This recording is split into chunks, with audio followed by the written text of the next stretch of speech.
तो दोस्तों आज हम एसएससी स्टेनोग्राफर के लिए 500 इम्पोर्टेंट प्रश्नों के बारे में बात करेंगे और ये सभी प्रश्न मोस्ट इम्पोर्टेंट सिलेक्टेड प्रश्न और परीक्षा में आने लायक प्रश्न, इसलिए वीडियो में आप अंत तक जरूर बने रहे। तो चलो वीडियो को शुरू करते हैं। तो आपका पहला सवाल है कि जलियांवाला बाग हत्याकांड कब हुआ था। तो आपको याद रखना है यह हत्याकांड हुआ था 13 अप्रैल 1919 को। ठीक है, तो 13 अप्रैल 1919 को क्या हुआ था, जलियांवाला बाग हत्याकांड हुआ था। अगला सवाल है कि 1928 में गठित नेहरू समिति के अध्यक्ष थे। तो कौन थे, वह थे मोतीलाल नेहरू। ठीक है, मोतीलाल नेहरू है जो 1928 में गठित नेहरू समिति के अध्यक्ष थे। अगला सवाल है कि तत्वबोधिनी सभा के संस्थापक थे। तो कौन थे, वह थे देवेंद्र नाथ टैगोर। ठीक है, देवेंद्र नाथ टैगोर वह व्यक्ति थे जो तत्वबोधिनी सभा के संस्थापक थे। अगला सवाल है कि सती प्रथा पर प्रतिबंध लगवाने में महत्वपूर्ण योगदान था। तो किसका था, वह योगदान था राजा राम मोहन राय का। ठीक है, तो राजा राम मोहन राय का सती प्रथा पर प्रतिबंध लगवाने में सर्वाधिक महत्वपूर्ण योगदान था। किसका, राजा राम मोहन राय का। अगला सवाल है कि अलीगढ़ मुस्लिम विश्वविद्यालय के पूर्ववर्ती संस्था की स्थापना की तो किसने की थी, यह की थी सर सैयद अहमद खां। ठीक है, सर सैयद अहमद खां ने क्या किया था, अलीगढ़ मुस्लिम विश्वविद्यालय के पूर्ववर्ती संस्था की स्थापना की थी। किसने, सर सैयद अहमद खां ने। अगला सवाल है कि स्वामी दयानंद सरस्वती का जन्म कहाँ पर हुआ था। तो आपको याद रखना है यह जन्म हुआ था गुजरात में। ठीक है, तो गुजरात में किनका जन्म हुआ था, तो आपको याद रखना है गुजरात में जन्म हुआ था स्वामी दयानंद सरस्वती का जन्म हुआ था। कहाँ पर, गुजरात में। अगला सवाल है कि प्रसिद्ध नाटक नील दर्पण के लेखक थे। तो कौन थे, वह थे दीनबंधु मित्र। ठीक है, दीनबंधु मित्र हैं जो प्रसिद्ध नाटक नील दर्पण के लेखक थे। कौन, दीनबंधु मित्र।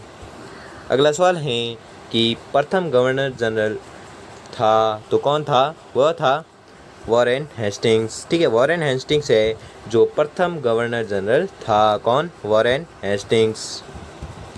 अगला सवाल है कि संपूर्ण ब्रिटिश भारत का प्रथम गवर्नर जनरल कौन था। तो आपको याद रखना है वह था लॉर्ड विलियम बेटिंग। ठीक है, लॉर्ड विलियम बेटिंग है जो संपूर्ण ब्रिटिश भारत का प्रथम गवर्नर जनरल था। कौन, लॉर्ड विलियम बेटिंग। अगला सवाल है कि भारत में ब्रिटिश शासन के दौरान निम्न देशी रियासतों को ब्रिटिश शासन में मिलाया गया। तो किन को मिलाया गया, उनको कालक्रमानुसार बताना है। ठीक है, उक्त का ब्रिटिश द्वारा इनके समासमेलन का सही कालक्रमानुसार बताना है। तो कालक्रम बताना है, तो कालक्रम होगा आपके सबसे पहले किया था सितारा को। ठीक है, सतारा को अपने शासन में मिलाया था और फिर मिलाया था संबलपुर को, फिर झांसी को। ठीक है, इसलिए आपका सही जवाब होगा ऑप्शन नंबर 3। अगला सवाल है कि बंगाल में द्वैध शासन की स्थापना किसने की थी। तो आपको याद रखना है यह की थी क्लाइव ने। ठीक है, तो क्लाइव ने क्या किया, बंगाल में द्वैध शासन की स्थापना की थी। किसने, क्लाइव ने।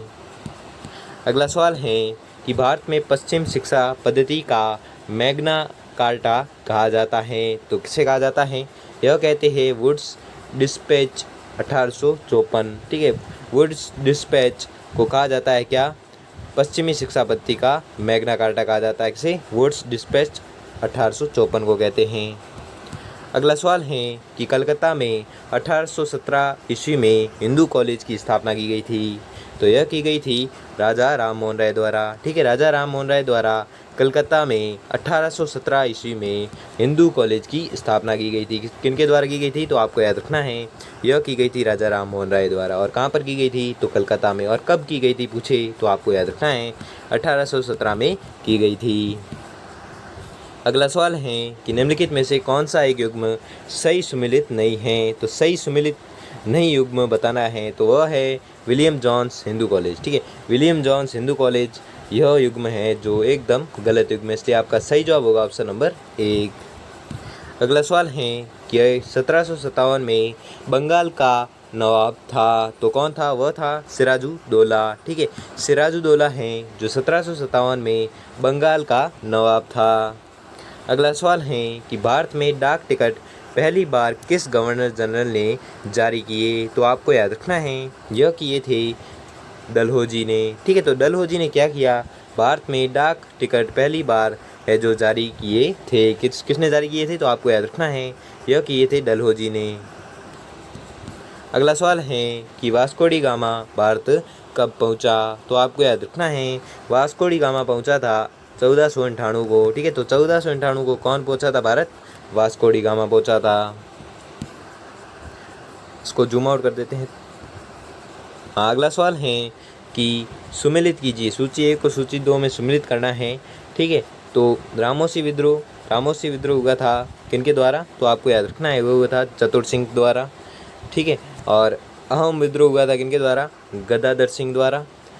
बहावी आंदोलन हुआ था किनके द्वारा? तो यह हुआ था सैयद अहमद मौलवी के द्वारा। और कूका विद्रोह हुआ था, वह हुआ था किनके द्वारा? राम सिंह द्वारा। ठीक है, तो आपको याद रखना है। इसलिए आपका सही जवाब होगा ऑप्शन नंबर 4। ऑप्शन नंबर 4 है जो राइट आंसर हो जाएगा। वापस से एक बार देख लो कि रामोसी विद्रोह है जो हुआ था किनके द्वारा हुआ था? तो रामोसी विद्रोह हुआ था चतुर सिंह द्वारा। अहम विद्रोह था, यह हुआ था गदाधर सिंह द्वारा। और बहावी आंदोलन था जो हुआ था सैयद अहमद मौलवी द्वारा। और कूका विद्रोह है जो हुआ था राम सिंह द्वारा। अगला सवाल है कि सती प्रथा को समाप्त करने हेतु कानून बनाया गया था। तो यह बनाया गया था लॉर्ड विलियम बेटिंग द्वारा। ठीक है, लॉर्ड विलियम बेटिंग द्वारा बनाया गया था कानून। क्या? सती प्रथा को समाप्त करने के लिए कानून बनाया गया था किनके द्वारा? लॉर्ड विलियम बेटिंग द्वारा। अगला सवाल है कि भारत में अंग्रेजी माध्यम की पाश्चात्य शिक्षा प्रणाली के संस्थापक थे। तो कौन थे? वह थे मैकाले। ठीक है, मैकाले वह व्यक्ति थे जो भारत में अंग्रेजी माध्यम की पाश्चात्य शिक्षा प्रणाली के संस्थापक थे। कौन थे? मैकाले। अगला सवाल है कि पंजाब को ब्रिटिश साम्राज्य में मिलाने वाला गवर्नर जनरल था। तो कौन था? वह था लॉर्ड डलहौजी। ठीक है, लॉर्ड डलहौजी था जो पंजाब को ब्रिटिश साम्राज्य में मिलाने वाला गवर्नर जनरल था। कौन? लॉर्ड डलहौजी। अगला सवाल है कि भारतीय सिविल सेवा का संस्थापक किसे माना जाता है? तो आपको याद रखना है यह माना जाता है लॉर्ड कॉर्नवालिस को। ठीक है, लॉर्ड कॉर्नवालिस को भारतीय सिविल सेवा का संस्थापक माना जाता है। किसे? लॉर्ड कॉर्नवालिस को। अगला सवाल है कि आर्य समाज ने किसे प्रोत्साहन दिया है? तो आपको याद रखना है आर्य समाज ने प्रोत्साहन दिया है उक्त सभी को। ठीक है, स्त्री शिक्षा, धर्मांतरण, मूर्ति पूजा विरोध, ये तीनों का प्रोत्साहन किया है किसने? आर्य समाज ने किया है। ठीक है, इसलिए आपका सही जवाब होगा उक्त सभी। 4 नंबर ऑप्शन है जो सही हो जाएगा। अगला सवाल है कि ब्रह्म समाज की स्थापना किसने की? तो आपको याद रखना है ब्रह्म समाज की स्थापना की थी राजा राम मोहन राय ने। ठीक है, राजा राम मोहन राय वह व्यक्ति थे जिन्होंने ब्रह्म समाज की स्थापना की थी। अगला सवाल है कि आर्य समाज के संस्थापक थे। इसको जूम कर देते हैं वापस से। ठीक है, तो अगला सवाल है कि आर्य समाज के संस्थापक थे। तो कौन थे? वह थे दयानंद सरस्वती। ठीक है, दयानंद सरस्वती है जो आर्य समाज के संस्थापक थे। अगला सवाल है कि वेदों की और लोटों का नारा किसने दिया था? तो आपको याद रखना है यह नारा दिया था दयानंद सरस्वती ने। ठीक है, तो दयानंद सरस्वती ने कौन सा नारा दिया? अगर एग्जाम पूछे तो आपको याद रखना है इन्होंने नारा दिया था वेदों की और लोटो। किन्होंने दिया था? दयानंद सरस्वती ने दिया था। अगला सवाल है कि राष्ट्रीय गीत वंदे मातरम किस ग्रंथ में संकलित हैं? तो आपको याद रखना है यह संकलित है बंकिम चंद्र चटर्जी का आनंद मठ में संकलित है। ठीक है, बंकिम चंद्र चटर्जी का एक ग्रंथ है आनंद मठ, उसमें संकलित है क्या? राष्ट्रीय गीत वंदे मातरम संकलित है। अगला सवाल है कि किसने भारतीय कांग्रेस पर प्रार्थना याचना तथा विरोध की राजनीति करने का आरोप लगाया था? तो आपको याद रखना है यह लगाया था बाल गंगाधर तिलक ने। ठीक है, तो बाल गंगाधर तिलक ने क्या किया था? बाल गंगाधर तिलक वह व्यक्ति थे जिन्होंने भारतीय कांग्रेस पर प्रार्थना याचना तथा विरोध की राजनीति करने का आरोप लगाया था। किसने? बाल गंगाधर तिलक ने। किस पर लगाया था? तो आपको याद रखना है यह लगाया था भारतीय कांग्रेस पर। अगला सवाल है कि निम्न में से कौन कैबिनेट मिशन 1946 का सदस्य नहीं था? तो आपको याद रखना है वह था लॉर्ड माउंटबेटन। ठीक है, लॉर्ड माउंटबेटन वह व्यक्ति था जो कैबिनेट मिशन 1946 का सदस्य नहीं था। बाकी पैथिक लॉरेंस, स्टेफर्ड क्रिप्स एवं एवी अलेक्जेंडर ये तीनों थे जो कैबिनेट मिशन 1946 के सदस्य थे, लेकिन लॉर्ड माउंटबेटन हैं जो कैबिनेट मिशन 1946 का सदस्य नहीं था। अगला सवाल है कि निम्नलिखित घटनाओं को उनके काल क्रमानुसार व्यवस्थित कीजिए तथा नीचे दिए गए विभिन्न क्रमों में से सही उत्तर का चयन कीजिए। तो काल क्रमानुसार बताना है, व्यवस्थित करना है। ठीक है, तो इसमें है पहले हुआ था सविनय अवज्ञा आंदोलन, ठीक है। कि पहले क्या हुआ था, सविनय अवज्ञा आंदोलन, बाद में हुआ था प्रथम गोलमेज सम्मेलन, फिर हुआ था गांधी इरविन पैक्ट, और लास्ट में क्या हुआ था, पूना पैक्ट, ठीक है। इसलिए आपका सही जवाब होगा ऑप्शन नंबर 2, ठीक है। ऑप्शन नंबर 2 है जो राइट आंसर हो जाएगा, ठीक है। वापस से देख लो कि सबसे पहले क्या हुआ था, तो सबसे पहले हुआ था सविनय अवज्ञा आंदोलन, सविनय अवज्ञा आंदोलन के बाद में हुआ था कौन सा, गांधी इरविन पैक्ट, और गांधी इरविन पैक्ट के बाद हुआ था, क्या हुआ था, सॉरी गांधी इरविन नहीं, सविनय अवज्ञा आंदोलन के बाद हुआ था प्रथम गोलमेज सम्मेलन, और प्रथम गोलमेज सम्मेलन के बाद हुआ था गांधी इरविन पैक्ट, और लास्ट में क्या हुआ था, पूना पैक्ट। इसलिए आपका सही जवाब होगा ऑप्शन नंबर 2, ऑप्शन नंबर 2 है जो आपका राइट आंसर हो जाएगा।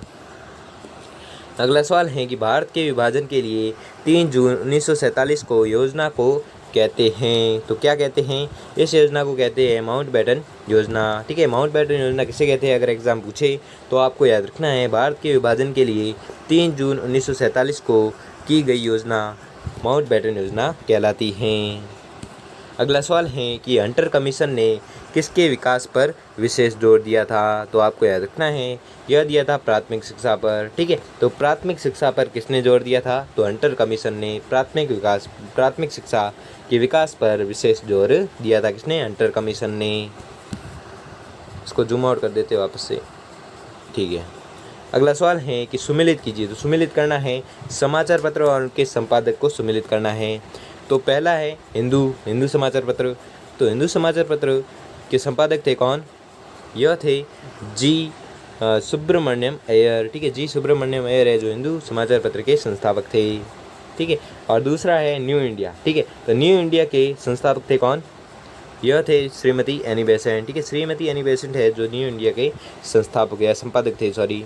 अगला सवाल है कि मराठा, ठीक है, मराठा समाचार पत्र के संपादक कौन थे, तो वह थे बाल गंगाधर तिलक, ठीक है। बाल गंगाधर तिलक है जो मराठा समाचार पत्र के संपादक थे। और लास्ट है प्रताप समाचार पत्र, और प्रताप समाचार पत्र के संपादक थे श्री गणेश शंकर विद्यार्थी है जो प्रताप समाचार पत्र के संपादक थे। इसलिए आपका सही जवाब होगा ऑप्शन नंबर 4, ऑप्शन नंबर 4 है जो आपका राइट आंसर हो जाएगा। अगला सवाल है कि निम्नलिखित घटनाओं का सही क्रम ज्ञात कीजिए, तो सही क्रम ज्ञात करना है, तो सही क्रम होगा आपका, पहले हुआ था रोलैक्ट एक्ट, ठीक है। रोलैक्ट एक्ट के बाद हुआ था जलियांवाला बाग नरसंहार, और जलियांवाला बाग नरसंहार के बाद हुआ था 1919 का कांग्रेस अमृत अधिवेशन, और लास्ट में हुआ था मॉन्टेग्यू चेम्सफोर्ड सुधार। इसलिए आपका सही जवाब होगा ऑप्शन नंबर 1, ठीक है। ऑप्शन नंबर 1 राइट आंसर हो जाएगा। वापस से देख लो कि सबसे पहले क्या हुआ था, तो सबसे पहले हुआ था क्या, रोलैक्ट एक्ट, ठीक है। रोलैक्ट एक्ट प्रारंभ हुआ था, फिर हुआ था जलियांवाला बाग नरसंहार, फिर हुआ था 1919 का कांग्रेस अमृतसर अधिवेशन, और लास्ट में क्या हुआ था, मॉन्टेग्यू चेम्सफोर्ड सुधार। और यह आपका ऑप्शन नंबर 1 है जो आपका राइट आंसर हो जाएगा। अगला सवाल है कि वह नेता जो महात्मा गांधी के राजनीतिक गुरु थे, तो वह नेता कौन थे, वह थे जी.के. गोखले, ठीक है। जी.के. गोखले हैं जो महात्मा गांधी के राजनीतिक गुरु थे। अगर एग्जाम में पूछे कि महात्मा गांधी के राजनीतिक गुरु कौन थे, तो आपको याद रखना है वह थे जी.के. गोखले। अगला सवाल है कि महात्मा गांधी ने दांडी अभियान आरंभ किया था, तो आपको याद रखना है यह किया था नमक कानून भंग करने के लिए, ठीक है। तो नमक कानून भंग करने के लिए महात्मा गांधी ने दांडी अभियान है जो आरंभ किया था। अगला सवाल है कि सारे जहां से अच्छा हिंदुस्तान हमारा के लेखक थे, तो कौन थे, इसके लेखक थे मोहम्मद इकबाल, ठीक है। मोहम्मद इकबाल वह व्यक्ति थे जो सारे जहां से अच्छा हिंदुस्तान हमारा के लेखक थे, कौन, मोहम्मद इकबाल। इसको जूम कर देते हैं वापस से। अगला सवाल है कि निम्नलिखित में से किसे अंग्रेजों ने भारत का आधुनिक नक्षत्र कहा था, तो यह कहा था राजा राम मोहन राय को, ठीक है। तो राजा राम मोहन राय को क्या कहा था, राजा राम मोहन राय को अंग्रेजों ने भारत का आधुनिक नक्षत्र कहा था। अगर एग्जाम पूछे कि आधुनिक नक्षत्र किसे कहते हैं, तो आपको याद रखना है यह कहते हैं राजा राम मोहन राय को कहते हैं। अगला सवाल है कि प्रांतीय द्वैध शासन प्रतिफल था, तो यह था किसका प्रतिफल, तो आपको याद रखना है यह था मॉन्टेग्यू चेम्सफोर्ड सुधारों का प्रतिफल था, क्या, प्रांतीय द्वैध शासन। अगला सवाल है कि poverty and unBritish rule in India नामक पुस्तक के लेखक थे। तो कौन थे? वह थे दादा भाई नौरोजी। ठीक है, तो दादा भाई नौरोजी की अगर पुस्तक के बारे में बात करें तो उनकी पुस्तक थी कौन सी? Polity and unBritish rule in India. यह किसकी पुस्तक थी? तो आपको याद रखना है, यह पुस्तक थी दादा भाई नौरोजी की। अगला सवाल है कि 1905 के विभाजन के पश्चात बंगाल पुनः कब एक हुआ? तो आपको याद रखना है, यह हुआ था 1911 में। ठीक है, 1911 में बंगाल है जो पुनः एक हो गया था। कब? 1911 में। अगला सवाल है कि अंग्रेजी सरकार द्वारा काकोरी षड्यंत्र केस में फांसी पर चढ़ाया गया था। तो किसे चढ़ाया गया था? तो यह चढ़ाया गया था राम प्रसाद बिस्मिल को। ठीक है, तो राम प्रसाद बिस्मिल वह व्यक्ति था जिसे अंग्रेजी सरकार द्वारा काकोरी षड्यंत्र केस में फांसी पर चढ़ाया गया था। किसे? राम प्रसाद बिस्मिल को। अगला सवाल है कि भारतीय राष्ट्रीय कांग्रेस के प्रथम मुस्लिम अध्यक्ष कौन थे? तो वह थे बदरुद्दीन तैयब जी। ठीक है, बदरुद्दीन तैयब जी वह व्यक्ति थे जो भारतीय राष्ट्रीय कांग्रेस के प्रथम मुस्लिम अध्यक्ष थे। कौन? बदरुद्दीन तैयब जी। अगला सवाल है, इसको जूम कर देते हैं, जूम आउट कर देते हैं। अगला सवाल है कि सुमेलित कीजिए। तो सुमेलित करना है, आंदोलन और वर्ष है। ठीक है, तो इसको सुमेलित करना है। तो इसमें पहला है होम रूल आंदोलन। तो होम रूल आंदोलन कब हुआ था? तो यह आंदोलन हुआ था 1916 को। ठीक है, तो 1916 में कौन सा आंदोलन हुआ था? तो अगर आपको पूछे परीक्षा में तो आपको याद रखना है, होम रूल आंदोलन हुआ था। भारत छोड़ो आंदोलन, तो भारत छोड़ो आंदोलन हुआ था 1942 को। ठीक है, तो 1942 कौन सा आंदोलन हुआ था? भारत छोड़ो आंदोलन। और सविनय अवज्ञा आंदोलन, तो सविनय अवज्ञा आंदोलन है, यह हुआ था 1930 को। ठीक है, 1930 में सविनय अवज्ञा आंदोलन हो गया था। और लास्ट है आपका असहयोग आंदोलन, और असहयोग आंदोलन है जो हुआ था 1920 को। ठीक है, तो इसलिए आपका राइट आंसर हो जाएगा ऑप्शन नंबर 2। वापस से देख लो कि होम रूल आंदोलन कब हुआ था? तो होम रूल आंदोलन हुआ था 1916 को। और भारत छोड़ो आंदोलन कब हुआ था? तो भारत छोड़ो आंदोलन हुआ था आपके 1942 को।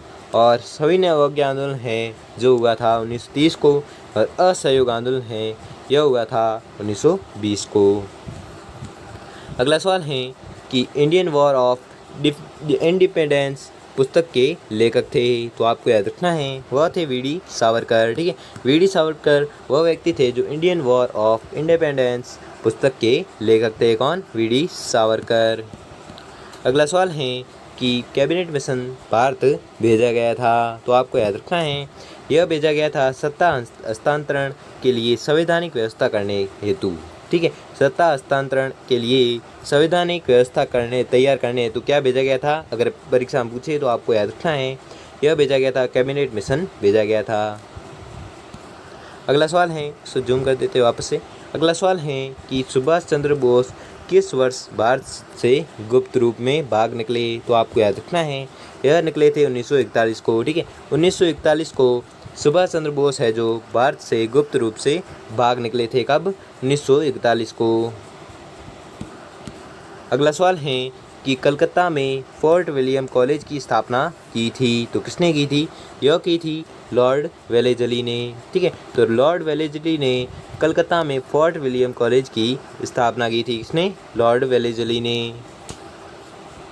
अगला सवाल है कि गांधी जी ने 1917 में चंपारण की यात्रा किसके अनुरोध पर की थी? तो आपको याद रखना है, यह की थी राजकुमार शुक्ला के। ठीक है, राजकुमार शुक्ल के अनुरोध पर की थी। क्या की थी? गांधी जी ने 1917 में चंपारण की यात्रा की थी। किसके अनुरोध पर? तो आपको याद रखना है, यह की थी राजकुमार शुक्ल के अनुरोध पर की थी यात्रा। ठीक है, अगला सवाल है कि भगत सिंह किस संगठन के सदस्य थे? तो भगत सिंह थे हिंदुस्तान सोशलिस्ट रिपब्लिकन आर्मी के सदस्य थे। कौन? भगत सिंह। अगला सवाल है कि लाला लाजपत राय संबंधित थे। तो आपको याद रखना है, लाला लाजपत राय संबंधित थे भारतीय राष्ट्रीय कांग्रेस से और आर्य समाज से। इसलिए आपका राइट आंसर हो जाएगा ऑप्शन नंबर 3, 1 व 2 दोनों। ठीक है, भारतीय जो लाला लाजपत राय थे वह संबंधित थे किससे? अगर पूछे एग्जाम में तो आपको याद रखना है, यह थे भारतीय राष्ट्रीय कांग्रेस से और आर्य समाज से। ठीक है, अगला सवाल है कि गांधी जी द्वारा सविनय अवज्ञा आंदोलन का आह्वान किया गया था। तो आपको याद रखना है, यह किया गया था 1930 में। ठीक है, तो 1930 में क्या किया गया था? अगर पूछे एग्जाम में तो आपको याद रखना है, 1930 में किया गया था। गांधी जी द्वारा सविनय अवज्ञा आंदोलन का आह्वान किया गया था कब? 1930 में। अगला सवाल है कि भारतीय राष्ट्रीय कांग्रेस ने भारत छोड़ो प्रस्ताव पारित किया था, तो आपको याद रखना है यह किया था बम्बई में। ठीक है, तो बम्बई में क्या किया था? भारतीय राष्ट्रीय कांग्रेस ने भारत छोड़ो प्रस्ताव है जो पारित किया था। कहाँ पर किया था? तो आपको याद रखना है बम्बई में किया था।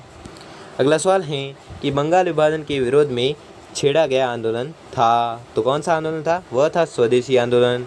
ठीक है, तो स्वदेशी आंदोलन है जो बंगाल विभाजन के विरोध में छेड़ा गया था। कौन सा आंदोलन?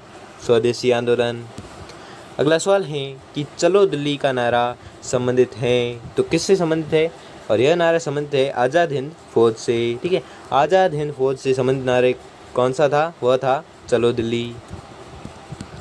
अगला सवाल है कि निम्नलिखित में से किसने 1857 के विद्रोह को राष्ट्रीय स्वतंत्रता के लिए एक सुनियोजित संग्राम की संज्ञा दी? तो आपको याद रखना है यह दी थी वी.डी. सावरकर ने। ठीक है, तो वी.डी. सावरकर ने 1857 के विद्रोह को राष्ट्रीय स्वतंत्रता के लिए एक सुनियोजित संग्राम की संज्ञा दी थी। किसने? वी.डी. सावरकर ने दी थी। अगला सवाल है कि स्वतंत्र भारत के प्रथम उप प्रधानमंत्री कौन थे? तो वह थे वल्लभ भाई पटेल। ठीक है, वल्लभ भाई पटेल वह व्यक्ति थे जो स्वतंत्र भारत के प्रथम उप प्रधानमंत्री थे। कौन? वल्लभ भाई पटेल।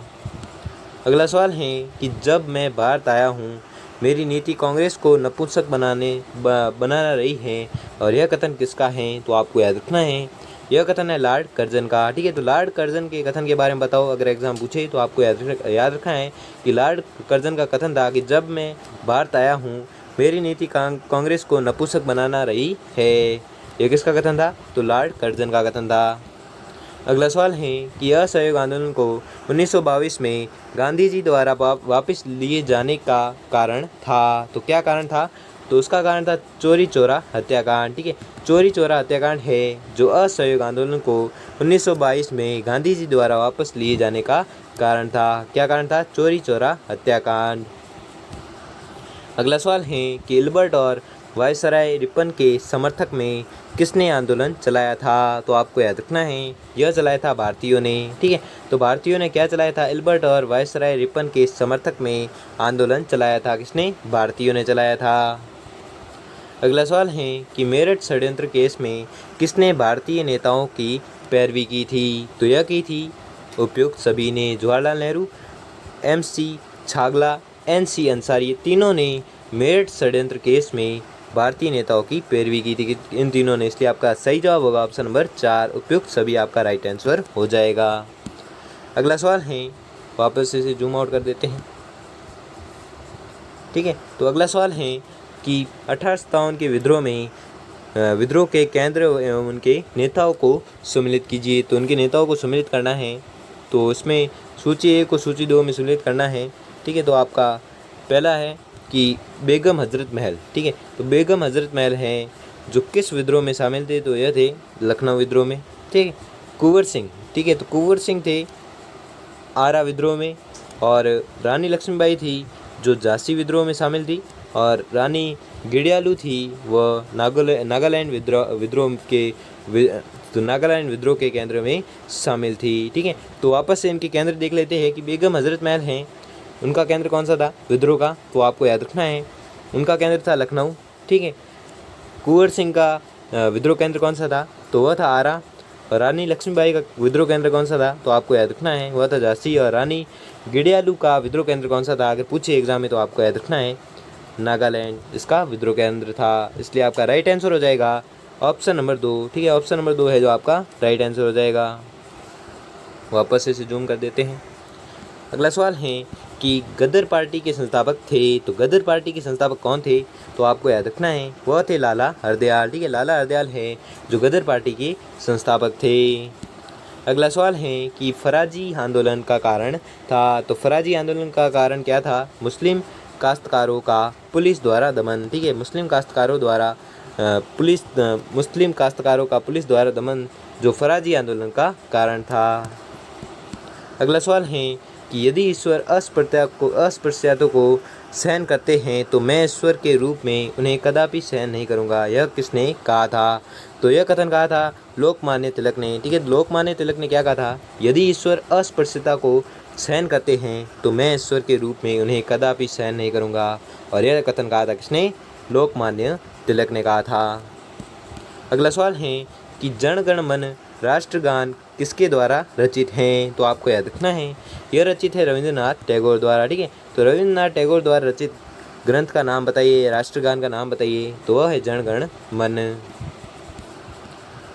अगला सवाल है कि सूची 1 को सूची 2 में सम्मिलित करना है। ठीक है, तो इसमें क्या सम्मिलित है कि धन का निष्कासन सिद्धांत। ठीक है, तो धन का निष्कासन सिद्धांत है, यह दिया था किसने?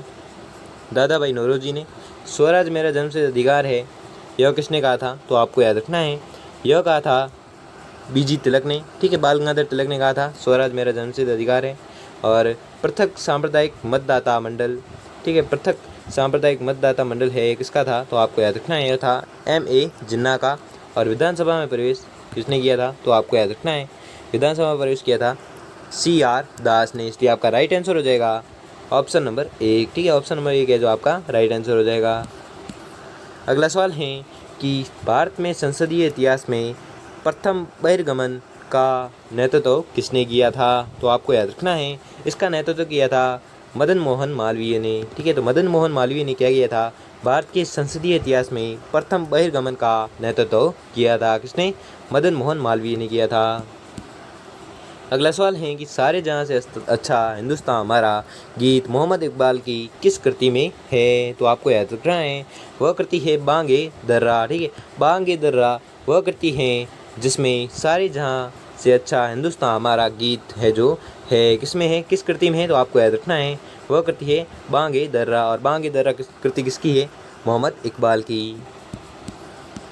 अगला सवाल है कि प्रथम अंतरिम सरकार 24 अगस्त 1946 को घोषित की गई थी, निम्नलिखित में से कौन उसमें सम्मिलित नहीं था? तो वह था A.B. अलेक्जेंडर। ठीक है, A.B. अलेक्जेंडर वह व्यक्ति था जो प्रथम अंतरिम सरकार 24 अगस्त 1946 को घोषित की गई थी और निम्नलिखित में से उसमें शामिल नहीं था। कौन? A.B. अलेक्जेंडर। अगला सवाल है कि 1932 के पूना समझौते का मैं प्रमुख बिंदु या मुख्य बिंदु था? तो मुख्य बिंदु था सांप्रदायिक पंचाट। ठीक है, सांप्रदायिक पंचाट है जो 1932 के पूना समझौते का महत्वपूर्ण बिंदु या मुख्य बिंदु था। अगला सवाल है कि नीचे दिए गए षड्यंत्र मुकदमों को क्रमबद्ध करें। तो क्रमबद्ध करना है तो इसमें आपका पहला है अलीपुर षड्यंत्र केस। ठीक है, अलीपुर षड्यंत्र केस है जो सबसे पहले हुआ था। ठीक है, बाद में हुआ था कौन सा? तो बाद में हुआ था दिल्ली षड्यंत्र केस, फिर हुआ था काकोरी षड्यंत्र केस और लास्ट में कौन सा हुआ था? लास्ट में हुआ था लाहौर षड्यंत्र केस। ये क्रमबद्ध हो गया, इसलिए आपका राइट आंसर हो जाएगा ऑप्शन नंबर 2। अगला सवाल है कि निम्नलिखित में से किसे grand old man of India के नाम से जाना जाता है? तो आपको याद रखना है यह जाना जाता है दादा भाई नौरोजी को। ठीक है, तो दादा भाई नौरोजी को किस नाम से जाना जाता है? अगर एग्जाम पूछे तो आपको याद रखना है दादा भाई नौरोजी को जाना जाता है grand old man of India. ठीक है, grand old man of India है जो दादा भाई नौरोजी को जाना जाता है। अगला सवाल है कि निम्नलिखित में से कौन सा स्वराज्य पार्टी से जुड़ा था? तो आपको याद रखना है वह जुड़ा था उपयुक्त सभी C.R. दास, मोतीलाल नेहरू, विट्ठल पटेल, ये तीनों थे जो स्वराज पार्टी से जुड़े हुए थे। ठीक है, तो आपको याद रखना है। अगला सवाल है कि लाहौर अधिवेशन में कांग्रेस पार्टी द्वारा किस तिथि को पूर्ण स्वराज्य दिवस के रूप में चुना गया था? तो आपको याद रखना है यह चुना गया था 26 जनवरी को। ठीक है, तो 26 जनवरी को क्या चुना गया था? लाहौर अधिवेशन में कांग्रेस पार्टी द्वारा 26 जनवरी को पूर्ण स्वराज्य दिवस के रूप में चुना गया था। अगला सवाल है कि 1919 के भारत सरकार अधिनियम की मुख्य विशेषता है। तो उसकी मुख्य विशेषता क्या है? प्रांतों में द्वैध शासन। ठीक है, तो प्रांतों में द्वैध शासन है जो 1919 के भारत सरकार अधिनियम की मुख्य विशेषता है। तो मुख्य विशेषता क्या है? प्रांतों में द्वैध शासन। अगला सवाल है कि सन 1857 के प्रथम स्वतंत्रता संग्राम का प्रमुख राजनीतिक कारण क्या था? तो वह था डलहौजी की विलय नीति। ठीक है, डलहौजी की विलय नीति है जो सन 1857 के प्रथम स्वतंत्र संग्राम का प्रमुख राजनीतिक कारण था। क्या था? डलहौजी की विलय नीति। अगला सवाल है कि हंटर समिति की नियुक्ति की गई थी। तो यह की गई थी किसके बाद? जलियांवाला बाग हत्याकांड के बाद। ठीक है, जलियांवाला बाग हत्याकांड के बाद हंटर समिति की नियुक्ति की गई थी। किसके बाद की गई थी? तो जलियांवाला बाग हत्याकांड के बाद की गई थी। अगला सवाल है कि किस स्वतंत्र सेनानी को सर हुरोज ने वीरतम और श्रेष्ठतम कहा है? तो आपको याद रखना है, यह कहा था रानी लक्ष्मीबाई की। ठीक है, रानी लक्ष्मीबाई को सर हुरोज ने वीरतम और श्रेष्ठतम कहा था। किसे कहा था? रानी लक्ष्मीबाई को कहा था। अगला सवाल है कि क्रिप्स मिशन भारत कब आया था? तो आपको याद रखना है, यह आया था 1942 को। ठीक है, तो 1942 को क्या आया था? क्रिप्स मिशन है जो भारत आया था। कब आया था? 1942 को आया था। अगला सवाल है कि 1906 में मुस्लिम लीग की स्थापना किसने की थी? तो आपको याद रखना है, यह की थी नवाब सलीमुल्लाह खां व नवाब आगा खां ने की थी। क्या की थी? 1906 में मुस्लिम लीग की स्थापना की थी। किसने? नवाब सलीमुल्लाह खां व नवाब आगा खां ने की थी। अगला सवाल है कि 1920 में कांग्रेस ने असहयोग प्रस्ताव कहाँ पर पारित किया था? तो आपको याद रखना है, यह पारित किया था नागपुर में।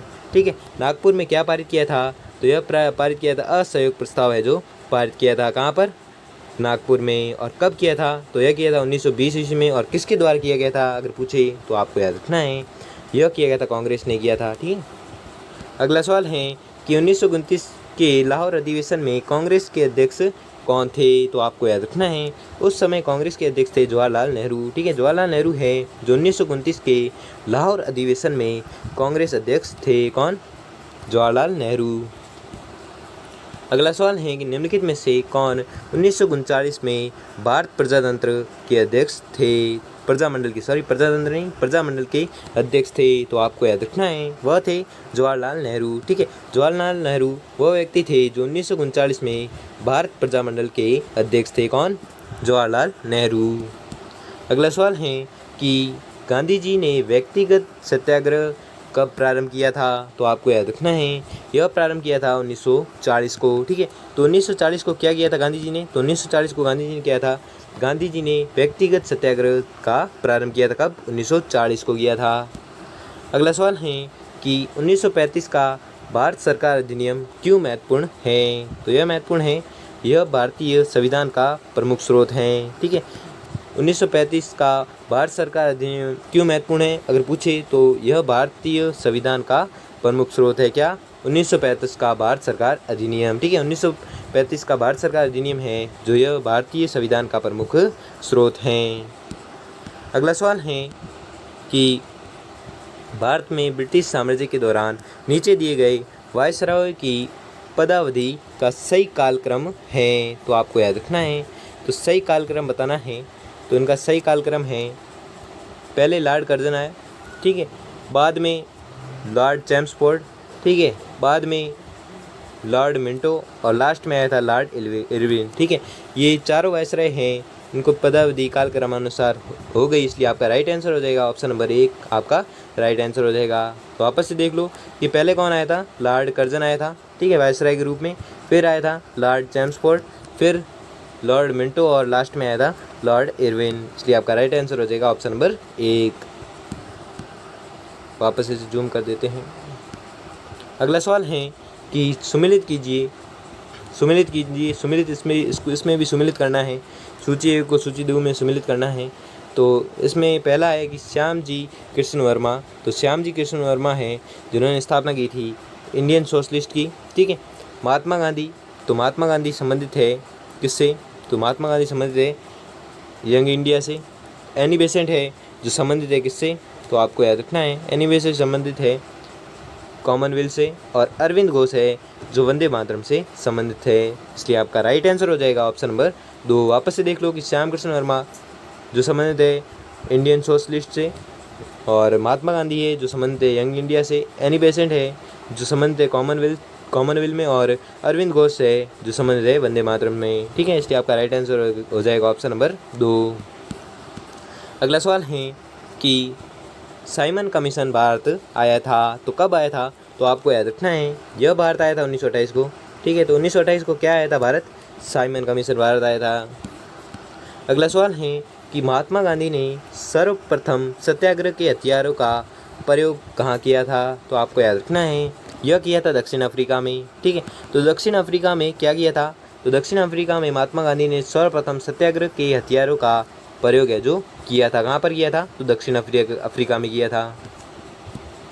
अगला सवाल है कि भारत का राष्ट्रीय गान सर्वप्रथम कब गाया गया था, तो आपको याद रखना है यह गाया गया था 27 सितंबर 1911 को। ठीक है, 27 सितंबर 1911 को क्या गाया गया था, तो आपको याद रखना है यह गाया गया था भारत का राष्ट्रीय गान गाया गया था। कब गाया गया था, 27 सितंबर 1911 को गाया गया था। अगला सवाल है कि निम्नलिखित युग्मों में से कौन सा एक सही सुमेलित युग्म नहीं है, तो आपको याद रखना है वह है वर्नाक्यूलर प्रेस एक्ट कर्जन। ये युग्म है जो गलत युग्म है, इसलिए आपका राइट आंसर हो जाएगा ऑप्शन नंबर 3। अगला सवाल है कि निम्नलिखित में से किस कारण से भगत सिंह और उनके साथियों को 23 मार्च 1931 को फांसी दी गई थी, तो आपको याद रखना है वह कारण था वर्ष 1928 में लाहौर में सैंडर्स की हत्या के कारण। ठीक है, वर्ष 1928 में लाहौर में सैंडर्स की हत्या के कारण भगत सिंह और उनके साथियों को 23 मार्च 1931 को फांसी दे दी गई थी। किसके कारण से, तो वर्ष 1928 में लाहौर में सैंडर्स हत्या के कारण को फांसी दे दी गई थी। कब दे दी गई थी, अगर एग्जाम पूछे तो आपको याद रखना है यह दे दी गई थी 23 मार्च 1931 को दी थी। अगला सवाल है कि सन 1919 में जलियांवाला बाग हत्याकांड कहाँ पर हुआ था, तो आपको याद रखना है यह हुआ था अमृतसर में। ठीक है, तो अमृतसर में क्या हुआ था, तो अमृतसर में हुआ था जलियांवाला बाग हत्याकांड हुआ था। कहाँ पर, अमृतसर में हुआ था। अगला सवाल है कि हमारा राष्ट्रीय गीत है, तो हमारा राष्ट्रीय गीत कौन सा है, तो आपको याद रखना है हमारा राष्ट्रीय गीत है वंदे मातरम। ठीक है, वंदे मातरम है जो हमारा राष्ट्रीय गीत है। अगला सवाल है कि भारत का विभाजन किया गया था, तो किसके द्वारा किया गया था, तो आपको याद रखना है यह किया गया था माउंटबेटन योजना द्वारा। ठीक है, माउंटबेटन योजना द्वारा भारत का है जो विभाजन किया गया था। किसके द्वारा, माउंटबेटन योजना द्वारा किया गया था। अगला सवाल है कि 1857 के विद्रोह द्वारा हुआ सबसे महत्वपूर्ण परिवर्तन था, तो वह था ईस्ट इंडिया कंपनी के शासन का अंत। ठीक है, ईस्ट इंडिया कंपनी के शासन का अंत है जो 1857 के विद्रोह का द्वारा हुआ सबसे महत्वपूर्ण परिवर्तन था। क्या परिवर्तन था, ईस्ट इंडिया कंपनी के शासन का अंत हो गया था। अगला सवाल है कि नीचे दिए गए आंदोलन का सही अनुक्रम है, तो सही अनुक्रम है स्वदेशी आंदोलन, असहयोग आंदोलन, सविनय अवज्ञा आंदोलन और भारत छोड़ो आंदोलन। ये एकदम सही अनुक्रम है, इसलिए आपका राइट आंसर हो जाएगा ऑप्शन नंबर 1। ठीक है, ऑप्शन नंबर 1 राइट आंसर हो जाएगा। वापस देख लो कि पहले स्वदेशी आंदोलन हुआ था, बाद में असहयोग आंदोलन, फिर सविनय अवज्ञा आंदोलन और लास्ट में हुआ था भारत छोड़ो आंदोलन जो 1942 में हुआ था। ठीक है, अगला सवाल है कि ईस्ट इंडिया कंपनी के निम्न गवर्नर जनरल के कार्यकाल का सही अनुक्रम क्या है, तो इनका सही अनुक्रम है, पहले था लॉर्ड कॉर्नवालिस।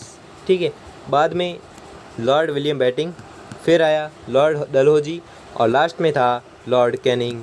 यह गवर्नर जनरल के कार्यकाल का सही अनुक्रम है, इसलिए आपका राइट आंसर हो जाएगा ऑप्शन नंबर 3। वापस से देख लो एक बार कि पहले था कौन, लॉर्ड कॉर्नवालिस, फिर आया लॉर्ड विलियम बेंटिंक, फिर लॉर्ड डलहौजी और लास्ट में कौन आया, लॉर्ड कैनिंग। अगला सवाल है कि अंतर्राष्ट्रीय महिला दिवस कब मनाया जाता है, तो आपको याद रखना है यह मनाया जाता है 8 मार्च को। ठीक है, तो अगर पूछे कि 8 मार्च को क्या मनाया जाता है, तो आपको याद रखना है 8 मार्च को मनाया जाता है अंतर्राष्ट्रीय महिला दिवस मनाया जाता है। अगला सवाल है कि भारतीय राष्ट्रीय कांग्रेस के प्रथम सचिव थे, तो कौन थे, वह थे A.O. ह्यूम। ठीक है, A.O. ह्यूम है जो भारतीय राष्ट्रीय कांग्रेस के प्रथम सचिव थे, कौन, A.O. ह्यूम। अगला सवाल है कि सुमेलित कीजिए, तो सुमेलित करना है सूची 1 को सूची 2 में सुमेलित करना है। ठीक है, तो प्रांतीय द्वैध शासन है जो संबंधित था किससे, भारत सरकार अधिनियम 1919 से संबंधित था, और संघीय शासन था जो संबंधित था भारत सरकार अधिनियम 1935 से संबंधित था। और सांप्रदायिक निर्वाचन है जो संबंधित था पार्लियामेंटो सुधार अधिनियम 1909 से संबंधित था। और कंपनी के शासन की समाप्ति था जो संबंधित था भारत सरकार अधिनियम 1858 से संबंधित था। इसलिए आपका राइट आंसर हो जाएगा ऑप्शन नंबर 2। ठीक है, ऑप्शन नंबर 2 है जो आपका राइट आंसर हो जाएगा। अगला सवाल है, इसे जूम कर देते हो वापस से। ठीक है, अगला सवाल है कि भारत के अंतिम ब्रिटिश वायसराय कौन थे? तो वह थे लॉर्ड माउंटबेटन। ठीक है, लॉर्ड माउंटबेटन है जो भारत के अंतिम ब्रिटिश वायसराय थे। कौन? Lord Mountbatten. अगला सवाल है कि ब्रिटिश संसद के पहले भारतीय सदस्य कौन थे? तो वह थे दादा भाई नौरोजी। ठीक है, दादा भाई नौरोजी है जो ब्रिटिश संसद के पहले भारतीय सदस्य थे। कौन? दादा भाई नौरोजी। अगला सवाल है कि महाराष्ट्र में होम रूल लीग की स्थापना की थी। तो किसने की थी? यह की थी बाल गंगाधर तिलक ने। ठीक है, बाल गंगाधर तिलक ने महाराष्ट्र में होम रूल लीग की स्थापना की थी। किसने? बाल गंगाधर तिलक ने की थी। अगला सवाल है कि निम्नलिखित में से किसने एज ऑफ कंसेंट एक्ट 1891 में बालिकाओं की विवाह योग्य आयु की सीमा को 10 वर्ष से बढ़ाकर 12 वर्ष करने का विरोध किया? तो आपको याद रखना है यह किया था किसने? बाल गंगाधर तिलक ने। ठीक है, तो बाल गंगाधर तिलक ने क्या किया? एज ऑफ कंसेंट एक्ट 1891 में बालिकाओं की विवाह योग्य आयु की सीमा को 10 वर्ष से बढ़ाकर 12 वर्ष करने का विरोध किया। किसने? बाल गंगाधर तिलक ने किया विरोध। अगला सवाल है कि भारत हेतु संवैधानिक सुधारों से संबंधित मॉन्टेग्यू चैम्सफोर्ड रिपोर्ट किस वर्ष प्रकाशित हुई थी? तो आपको याद रखना है यह प्रकाशित हुई थी 1919 को। ठीक है, तो 1919 को क्या हुआ था? तो आपको याद रखना है 1919 को हुआ था भारत हेतु संवैधानिक सुधारों से संबंधित मॉन्टेग्यू चैम्सफोर्ड रिपोर्ट है जो 1919 में प्रकाशित हुई थी। अगला सवाल है कि सुभाष चंद्र बोस ने आधुनिक राष्ट्रीय आंदोलन का आध्यात्मिक पिता किसे कहा है? तो आपको याद रखना है यह कहा है विवेकानंद को। ठीक है, तो विवेकानंद को क्या कहा है? तो विवेकानंद को सुभाष चंद्र बोस ने आधुनिक राष्ट्रीय आंदोलन का आध्यात्मिक पिता कहा है। किसे? विवेकानंद को कहा है।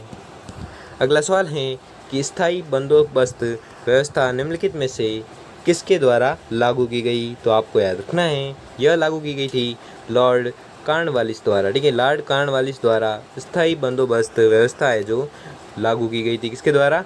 लॉर्ड कॉर्नवालिस के द्वारा। अगला सवाल है कि अंग्रेजी शासन के विरोध में जेल में भूख हड़ताल के कारण शहीद होने वाला भारतीय देशभक्त था। तो वह कौन था? वह था जतिन दास। ठीक है, जतिन दास वह व्यक्ति था जो अंग्रेजी शासन के विरोध में जेल में भूख हड़ताल के कारण शहीद होने वाला भारतीय देशभक्त था। कौन? जतिन दास। अगला सवाल है कि गांधी जी ने केसरे हिंद की उपाधि कब लौटाई? तो आपको याद रखना है यह लौटाई थी कब? तो आपको याद रखना है असहयोग आंदोलन प्रारंभ होने पर। ठीक है, असहयोग आंदोलन प्रारंभ होने पर गांधी जी ने केसरे हिंद की उपाधि है जो लौटाई थी। ठीक है, किस आंदोलन के प्रारंभ होने पर? तो आपको याद रखना है वह आंदोलन है असहयोग आंदोलन के प्रारंभ होने पर। कौन सी उपाधि लौटाई थी? तो आपको याद रखना है वह थी केसरी हिंद की उपाधि। अगला सवाल है कि सिविल सर्विसेज में भारतीयों की भर्ती की उम्र कब घटाकर 21 से 19 कर दी गई थी? तो आपको याद रखना है यह कर दी गई थी 1878 को। ठीक है, 1878 को जो भारतीयों की भर्ती थी जो 21 से घटाकर 19 कर दी गई थी। वापस से प्रश्न पढ़े कि सिविल सर्विसेज में भारतीयों को भर्ती की उम्र कब घटाकर 21 से 19 कर दी गई थी? तो यह कर दी गई थी 1878 में। ठीक है, तो 1878 में क्या कर दिया गया था? सिविल सर्विसेज में भारतीयों की भर्ती की उम्र है जो 21 से घटाकर 19 कर दी गई थी। कब कर दी गई थी? 1878 में कर दी गई थी। अगला सवाल है कि महात्मा गांधी ने भारत में पहला सत्याग्रह कब और कहाँ से प्रारंभ किया? तो आपको याद रखना है यह किया था चंपारण 1917 में किया था। ठीक है, चंपारण 1917 में गांधी जी ने क्या किया? गांधी जी ने भारत में पहला सत्याग्रह है जो प्रारंभ किया था। कहाँ पर किया था? तो चंपारण में किया था। और कब किया था अगर पूछे तो 1917 में किया था। अगला सवाल है कि खुदीराम बोस को फांसी की सज़ा क्यों दी गई थी? तो यह दी गई थी मुजफ्फर जिला जज की हत्या के प्रयास के लिए। ठीक है, मुजफ्फर जिला जज की हत्या के प्रयास के लिए खुदीराम बोस को है जो फांसी दे दी गई थी। अगला सवाल है कि किस गवर्नर जनरल के समय में 1857 का स्वाधीनता संग्राम आरंभ हुआ था? तो आपको याद रखना है यह हुआ था कैनिंग के समय में, ठीक है। लॉर्ड कैनिंग के समय में 1857 का स्वाधीनता संग्राम है जो आरंभ हुआ था। किसके समय में? तो कैनिंग के समय में हुआ था। अगला सवाल है कि प्राचीन भारतीय इमारतों एवं स्मारकों को सुरक्षित रखने के लिए बहुत से कदम उठाने वाला वायसराय था? तो वह था लॉर्ड कर्जन, ठीक है। लॉर्ड कर्जन वह व्यक्ति था जो प्राचीन भारतीय इमारतों एवं स्मारकों को सुरक्षित रखने के लिए बहुत से कदम उठाने वाला वायसराय था। कौन? लॉर्ड कर्जन था।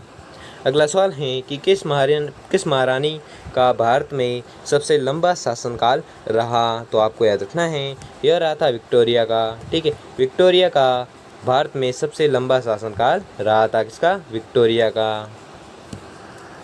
अगला सवाल है कि अमेरिका में भारतीय क्रांतिकारी गतिविधियों का नेता कौन था? तो आपको याद रखना है वह था लाला हरदयाल, ठीक है। लाला हरदयाल था जो अमेरिका में भारतीय क्रांतिकारी गतिविधियों का नेता था। कौन? लाला हरदयाल। अगला सवाल है कि अंग्रेज़ों को भारतीय सेना में एनफील्ड राइफल का प्रयोग कब आरंभ हुआ? तो आपको याद रखना है यह हुआ था 1857 में, ठीक है। तो 1857 में क्या हुआ? अंग्रेज़ों की भारतीय सेना में एनफील्ड राइफल का प्रयोग है जो आरंभ हुआ था। कब? 1857 में हुआ था। अगला सवाल है सूची 1 को सूची 2 में सम्मिलित करना है, ठीक है। तो इसमें पहले है हरिजन, ठीक है। तो हरिजन जो संबंध था महात्मा गांधी संबंध था, ठीक है। हरिजन पत्रिका थी जो महात्मा गांधी द्वारा प्रकाशित की गई थी। मिरातुल अखबार, ठीक है। मिरातुल अखबार का संपादक था कौन? तो वह था राजा राम मोहन राय। और लास्ट है केसरी, ठीक है। तो केसरी किससे संबंधित था? तो यह संबंधित था बीजी तिलक से, ठीक है। तो इसलिए आपका राइट आंसर हो जाएगा ऑप्शन नंबर 4। वापस से देख लो कि हरिजन पत्रिका के संपादक कौन थे? तो आपको याद रखना है वह थे महात्मा गांधी। मिरातुल अखबार के संपादक कौन थे? तो वह थे राजा राम मोहन राय। और केसरी पत्रिका के संपादक कौन थे? तो आपको याद रखना है वह थे बीजी तिलक। अगला सवाल है कि निम्न में से कौन 1857 के स्वाधीनता संग्राम में से संबंधित नहीं थी? तो वह थी अशफाकुल्ला खां, ठीक है। अशफाकुल्ला खां है जो 1857 के स्वाधीनता संग्राम से संबंधित नहीं थी। कौन? अशफाकुल्ला खां। अगला सवाल है कि भारत में झांसी के राज्य को किस नीति के माध्यम से ब्रिटिश शासन का अंग बनाया गया था? तो आपको याद रखना है वह बनाया गया था विलय की नीति से, ठीक है। विलय की नीति के माध्यम से ब्रिटिश शासन का अंग बनाया गया था। किसे? झांसी के राज्य को, ठीक है। भारत में झांसी के राज्य को विलय की नीति के माध्यम से ब्रिटिश शासन का है जो अंग बनाया गया था। किस नीति के माध्यम से? तो आपको याद रखना है वह नीति थी विलय की नीति। अगला सवाल है कि अंग्रेजों के खिलाफ भारत में निम्न में से पहला आंदोलन था? तो वह था स्वदेशी आंदोलन, ठीक है। स्वदेशी आंदोलन है जो अंग्रेजों के खिलाफ भारत में निम्न में से पहला आंदोलन था। कौन सा आंदोलन था? स्वदेशी आंदोलन। अगला सवाल है कि निम्नलिखित आंदोलन सत्याग्रह को सही कालक्रमानुसार बताइए। तो सही कालक्रमानुसार कौन सा है वो बताना है। तो वह है ऑप्शन नंबर 2, ठीक है। जिसमें चंपारण सत्याग्रह, खेड़ा सत्याग्रह, रोलेक्ट सत्याग्रह और बारदौली सत्याग्रह है जो आपका राइट आंसर हो जाएगा। आपका राइट आंसर हो जाएगा ऑप्शन नंबर 2, ठीक है। वापस से देख लो कि पहले हुआ था चंपारण सत्याग्रह, बाद में हुआ था खेड़ा सत्याग्रह और बाद में हुआ था रोलेक्ट सत्याग्रह और रोलेक्ट सत्याग्रह के बाद हुआ था बारदौली सत्याग्रह। इसलिए आपका राइट आंसर हो जाएगा ऑप्शन नंबर 2, ठीक है। अगला सवाल है कि निम्नलिखित में से कौन काकोरी षड्यंत्र केस से संबंधित नहीं था? तो वह था सूर्यसेन, ठीक है। सूर्यसेन वह व्यक्ति था जो काकोरी षड्यंत्र केस से संबंधित नहीं था। कौन? सूर्यसेन। अगला सवाल है कि सन 1905 के बंगाल विभाजन के समय गवर्नर जनरल एवं वायसराय था? तो वह था लॉर्ड कर्जन, ठीक है। लॉर्ड कर्जन था जो सन 1905 के बंगाल विभाजन के समय गवर्नर जनरल एवं वायसराय था। कौन? Lord Curzon. अगला सवाल है कि निम्नलिखित में से किस पेशवा को इतिहास में नाना साहिब के नाम से जाना जाता है? तो यह जाना जाता है बालाजी बाजीराव को, ठीक है। बालाजी बाजीराव वह थे जिन्हें नाना साहिब के नाम से जाना जाता है। अगर पूछे एग्जाम के नाना साहिब के नाम से किससे जाना जाता है तो आपको याद रखना है यह जाना जाता है बालाजी बाजीराव को। अगला सवाल है कि महात्मा गांधी ने किस आयोग को दिवालिया बैंक पर पोस्ट डेटेड चेक कहा था? तो आपको याद रखना है, यह कहा था क्रिप्स मिशन आयोग को। ठीक है, क्रिप्स मिशन आयोग को दिवालिया बैंक पर पोस्ट डेटेड चेक है जो डेटेड चेक कहा था। किसने कहा था? तो आपको याद रखना है, यह कहा था महात्मा गांधी ने। किस आयोग को? वह आयोग था क्रिप्स मिशन आयोग का था। और क्या कहा था? दिवालिया बैंक पर पोस्ट डेटेड चेक कहा था किसने? महात्मा गांधी ने। अगला सवाल है कि जय हिंद का नारा किसने दिया था? तो जय हिंद का नारा दिया था सुभाष चंद्र बोस ने। ठीक है, तो सुभाष चंद्र बोस ने जय हिंद का नारा दिया था।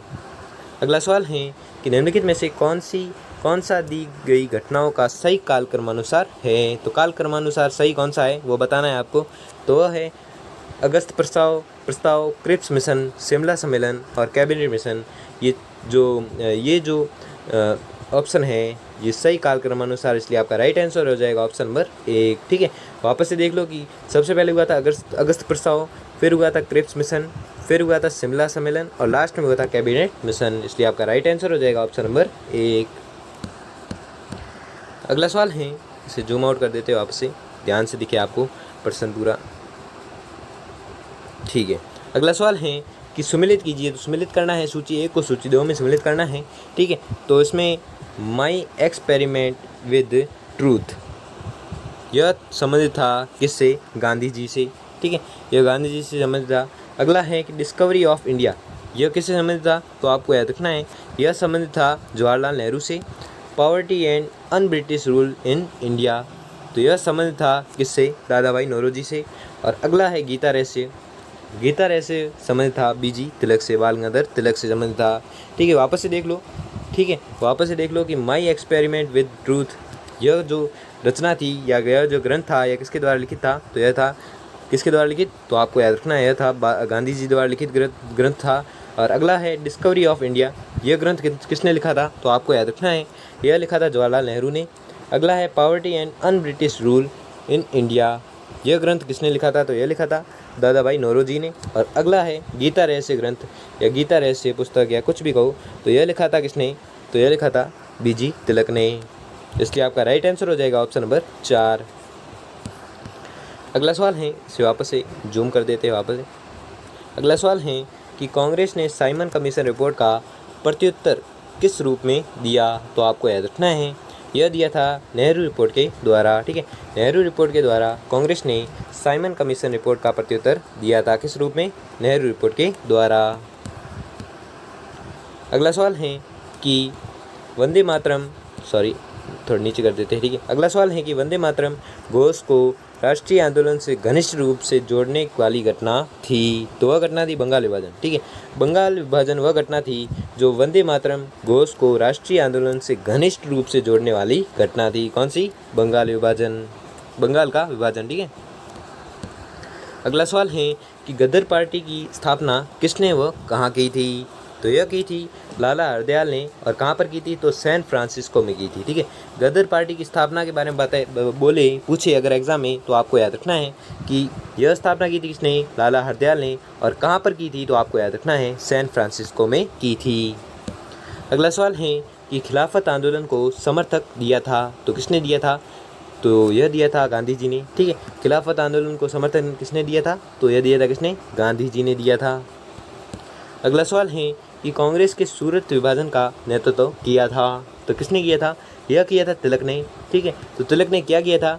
तो तिलक ने किया था कांग्रेस के सूरत विभाजन का नेतृत्व है जो किया था किसने? तिलक ने किया था। अगला सवाल है कि पिंडारियों के उन्मूलन का श्रेय किस गवर्नर जनरल को जाता है? तो यह जाता है श्रेय लॉर्ड हेस्टिंग्स को। ठीक है, लॉर्ड हेस्टिंग्स को किसका श्रेय जाता है? तो पिंडारियों के उन्मूलन का श्रेय जाता है किस गवर्नर जनरल को? तो आपको याद रखना है, वह गवर्नर जनरल है लॉर्ड हेस्टिंग्स। अगला सवाल है कि भारत में स्थानीय स्वशासन लागू करने वाला वायसराय था, तो वह वायसराय था लॉर्ड रिपन। ठीक है, लॉर्ड रिपन वह वायसराय था जो भारत में स्थानीय स्वशासन लागू करने वाला वायसराय था। कौन? Lord Ripon. अगला सवाल है कि राज्यों के विलीनीकरण का श्रेय है, तो किसे श्रेय है? यह है सरदार पटेल को। ठीक है, सरदार पटेल को यह श्रेय दिया जाता है किसका? राज्यों के विलीनीकरण का श्रेय दिया जाता है किसे? सरदार पटेल को दिया जाता है। अगला सवाल है कि निम्नलिखित घटनाओं को काल क्रमानुसार व्यवस्थित करें। तो आपका राइट आंसर हो जाएगा ऑप्शन नंबर 3, ठीक है, जिसमें स्वदेशी आंदोलन सबसे प्रथम है, फिर है साइमन कमीशन आगमन, फिर दांडी मार्च, फिर है व्यक्तिगत सत्याग्रह और बाद में लास्ट में आया भारत छोड़ो आंदोलन। ये आपका निम्नलिखित घटनाओं का कालक्रम अनुसार है। वापस एक बार देख लो कि सबसे पहले हुआ था स्वदेशी आंदोलन, फिर हुआ था साइमन कमीशन आगमन, फिर हुआ था दांडी मार्च, फिर हुआ था व्यक्तिगत सत्याग्रह और लास्ट में हुआ था भारत छोड़ो आंदोलन। इसलिए आपका राइट आंसर हो जाएगा ऑप्शन नंबर 3। अगला सवाल है कि भारत छोड़ो आंदोलन के समय ब्रिटेन का प्रधानमंत्री था, तो वह कौन था? तो वह था चर्चिल, ठीक है, चर्चिल वह था जो भारत छोड़ो आंदोलन के समय ब्रिटेन का प्रधानमंत्री था। कौन? चर्चिल। अगला सवाल है कि निम्नलिखित में से कौन सा समाचार पत्र गांधी जी से संबंधित नहीं है? तो वह है दी स्टेटसमैन, ठीक है, दी स्टेटसमैन है जो गांधी जी से संबंधित समाचार पत्र नहीं था। कौन सा? दी स्टेटसमैन। बाकी हरिजन और यंग इंडिया ये गांधी जी से संबंधित थे, लेकिन दी स्टेटसमैन है जो गांधी जी से संबंधित नहीं था। इसलिए आपका राइट आंसर हो जाएगा ऑप्शन नंबर 1। अगला सवाल है कि कांग्रेस से अलग होकर स्वराज्य दल की स्थापना किस मुद्दे को लेकर हुई? तो आपको याद रखना है यह हुई थी काउंसिल प्रवेश, ठीक है, काउंसिल प्रवेश मुद्दे को लेकर हुई थी। किसकी स्थापना हुई थी? तो यह हुई थी स्वराज्य दल की स्थापना, ठीक है, कांग्रेस से अलग होकर स्वराज्य दल की स्थापना हुई किस मुद्दे को लेकर? अगर पूछे एग्जाम में तो आपको याद रखना है यह हुई थी काउंसिल प्रवेश के मुद्दे को लेकर। अगला सवाल है कि भारत की स्वतंत्र प्राप्ति को नियति से पूर्व निर्धारित मिलन की संज्ञा किसने की? तो आपको याद रखना है यह संज्ञा की थी पंडित जवाहरलाल नेहरू ने, ठीक है, तो पंडित जवाहरलाल नेहरू ने भारत की स्वतंत्रता प्राप्ति को नियति से पूर्व निर्धारित मिलन की संज्ञा किसने की? अगर एग्जाम पूछे तो आपको याद रखना है यह की थी पंडित जवाहरलाल नेहरू ने। अगला सवाल है कि निम्न में से किस पर भारत में किए गए कार्यों के लिए इंग्लैंड में महाभियोग चलाया गया? तो आपको याद रखना है यह चलाया गया था वॉरेन हेस्टिंग्स पर, ठीक है, वॉरेन हेस्टिंग्स पर भारत में किए गए कार्यों के लिए इंग्लैंड में महाभियोग चलाया गया था, ठीक है। अगला सवाल है कि गांधी जी ने कौन से आंदोलन को अराजकता का व्याकरण कहा है? तो वह आंदोलन था सविनय अवज्ञा आंदोलन, ठीक है, सविनय अवज्ञा आंदोलन को अराजकता का व्याकरण कहा है किसने? गांधी जी ने कहा है। अगला सवाल है कि सुमेलित कीजिए, तो सूची 1 को सूची 2 में सुमेलित करना है, ठीक, तो जिसमें राजा राम मोहन राय है, राजा राम मोहन राय जिसकी पत्रिका है कौन सी? तो इसकी पत्रिका है संवाद कौमुदी, ठीक है, और सी सुब्रमण्यम अय्यर है, इनकी पत्रिका है हिंदू। मोतीलाल घोष है, इनकी पत्रिका है अमृत बाजार, और जेम्स अगस्ट हैं जिनकी पत्रिका है बंगाल गजट, ठीक है। तो इस प्रकार आपका राइट आंसर हो जाएगा ऑप्शन नंबर 2, ठीक है। वापस से देख लो कि राजा राम मोहन राय किससे संबंधित है? तो यह संबंधित है संवाद कौमुदी पत्रिका से, और सी सुब्रमण्यम अय्यर है वह संबंधित है हिंदू पत्रिका से, ठीक है, और मोतीलाल घोष है वह संबंधित है अमृत बाजार पत्रिका से, और जेम्स अगस्ट है वह संबंधित है बंगाल गजट पत्रिका से। इसलिए आपका सही जवाब होगा ऑप्शन नंबर 2। अगला सवाल है कि किस गवर्नर जनरल के कार्यकाल में भारतीय राष्ट्रीय कांग्रेस की स्थापना हुई है? तो आपको याद रखना है यह हुई है लॉर्ड डफरिन के कार्यकाल में, ठीक है, लॉर्ड डफरिन के कार्यकाल में भारतीय राष्ट्रीय कांग्रेस की स्थापना हुई है। अगला सवाल है कि भारत में प्रांतीय स्वायत्तता कब लागू की गई? तो आपको याद रखना है यह लागू की गई थी भारत सरकार अधिनियम 1935 में, ठीक है, भारत सरकार अधिनियम 1935 में भारत में प्रांतीय स्वायत्तता है जो लागू की गई थी। कब? भारत सरकार अधिनियम 1935 में लागू की गई थी। अगला सवाल है कि महात्मा गांधी की हत्या किस दिन हुई थी? तो यह हत्या हुई थी 30 जनवरी 1948 को, ठीक है, तो 30 जनवरी 1948 को महात्मा गांधी की हत्या हो गई थी। कब? 30 जनवरी 1948 को हो गई थी। अगला सवाल है सुमेलित कीजिए, तो सुमेलित करना है अखबार को संपादक में सुमेलित करना है, ठीक है, तो जिसमें बॉम्बे कार्निकल है अखबार जिसके संपादक है कौन? फिरोज शाह मेहता है, ठीक है, और कॉमनवेल्थ है, कॉमनवेल्थ पत्रिका है, इनके संपादक है कौन? एनी बेसेंट, ठीक है, और अगला है लीडर पत्रिका के संपादक है कौन? मदन मोहन मालवीय, और प्रताप पत्रिका के संपादक है द गणेश शंकर विद्यार्थी। इसलिए आपका राइट आंसर हो जाएगा ऑप्शन नंबर 3, ठीक है, ऑप्शन नंबर 3 आपका राइट आंसर हो जाएगा। वापस से देख लो कि बॉम्बे कार्निकल के संपादक कौन है? तो इसके संपादक है फिरोज शाह मेहता, कॉमनवेल्थ के संस्थापक कौन है, संपादक कौन है, तो आपको याद रखना है इसके संपादक है एनी बेसेंट। लीडर पत्रिका के संपादक कौन है, तो इसके संपादक है मदन मोहन मालवीय। और प्रताप पत्रिका के संपादक कौन है, गणेश शंकर विद्यार्थी। अगला सवाल है कि भारत छोड़ो प्रस्ताव का मसौदा तैयार किया था, तो यह किसने किया था, तो यह किया था अब्दुल कलाम आज़ाद ने। ठीक है, अब्दुल कलाम आज़ाद ने क्या किया था, भारत छोड़ो प्रस्ताव का मसौदा तैयार किया था, किसने, अब्दुल कलाम आज़ाद ने। अगला सवाल है कि कांग्रेस व मुस्लिम लीग का लखनऊ में एक ही समय में अधिवेशन कब हुआ, तो आपको याद रखना है यह हुआ था 1916 में। ठीक है, तो 1916 में क्या हुआ था, कांग्रेस व मुस्लिम लीग का लखनऊ में एक ही समय में अधिवेशन हुआ था, कब, 1916 को। अगला सवाल है कि बंगाल विभाजन के विरुद्ध विद्रोह का नेतृत्व किस निम्नलिखित में से किसने किया था, तो यह किया था सुरेंद्र नाथ बनर्जी ने। ठीक है, तो सुरेंद्र नाथ बनर्जी ने क्या किया, बंगाल विभाजन के विरुद्ध विद्रोह का नेतृत्व है जो किया था, किसने, सुरेंद्र नाथ बनर्जी ने किया था। अगला सवाल है कि निम्न को कालानुक्रम में व्यवस्थित करें, तो यह करना है, व्यवस्थित करना है। तो इसमें सबसे पहले आया था अपने दांडी मार्च, बाद में आया प्रथम गोलमेज सम्मेलन, फिर आया गांधी इरविन समझौता, फिर सांप्रदायिक पंचाट और लास्ट में आया था पूना पैक्ट। ठीक है, तो इस प्रकार आपका कालक्रमानुसार हो जाएगा और आपका राइट आंसर हो जाएगा ऑप्शन नंबर 1। वापस से देख लो कि सबसे पहले आया था दांडी मार्च, फिर आया प्रथम गोलमेज सम्मेलन, फिर हुआ गांधी इरविन समझौता हुआ, और फिर हुआ सांप्रदायिक पंचाट, और लास्ट में क्या हुआ था, पूना पैक्ट हुआ था। ठीक है, इसलिए आपका राइट आंसर हो जाएगा ऑप्शन नंबर 1। अगला सवाल है कि खिलाफत आंदोलन का प्रारंभ किया था, तो किसने किया था, यह किया था अली बंधुओं शौकत और मोहम्मद अली ने। ठीक है, शौकत और मोहम्मद अली ने किया था क्या, खिलाफत आंदोलन का प्रारंभ किया था। अगला सवाल है कि निम्नलिखित में से किसने असहयोग आंदोलन के दौरान विदेशी कपड़ों को का जलाया जाना एक निष्ठुर बर्बाद बताया था, तो यह बताया था किसने, तो यह बताया था रविन्द्रनाथ टैगोर ने।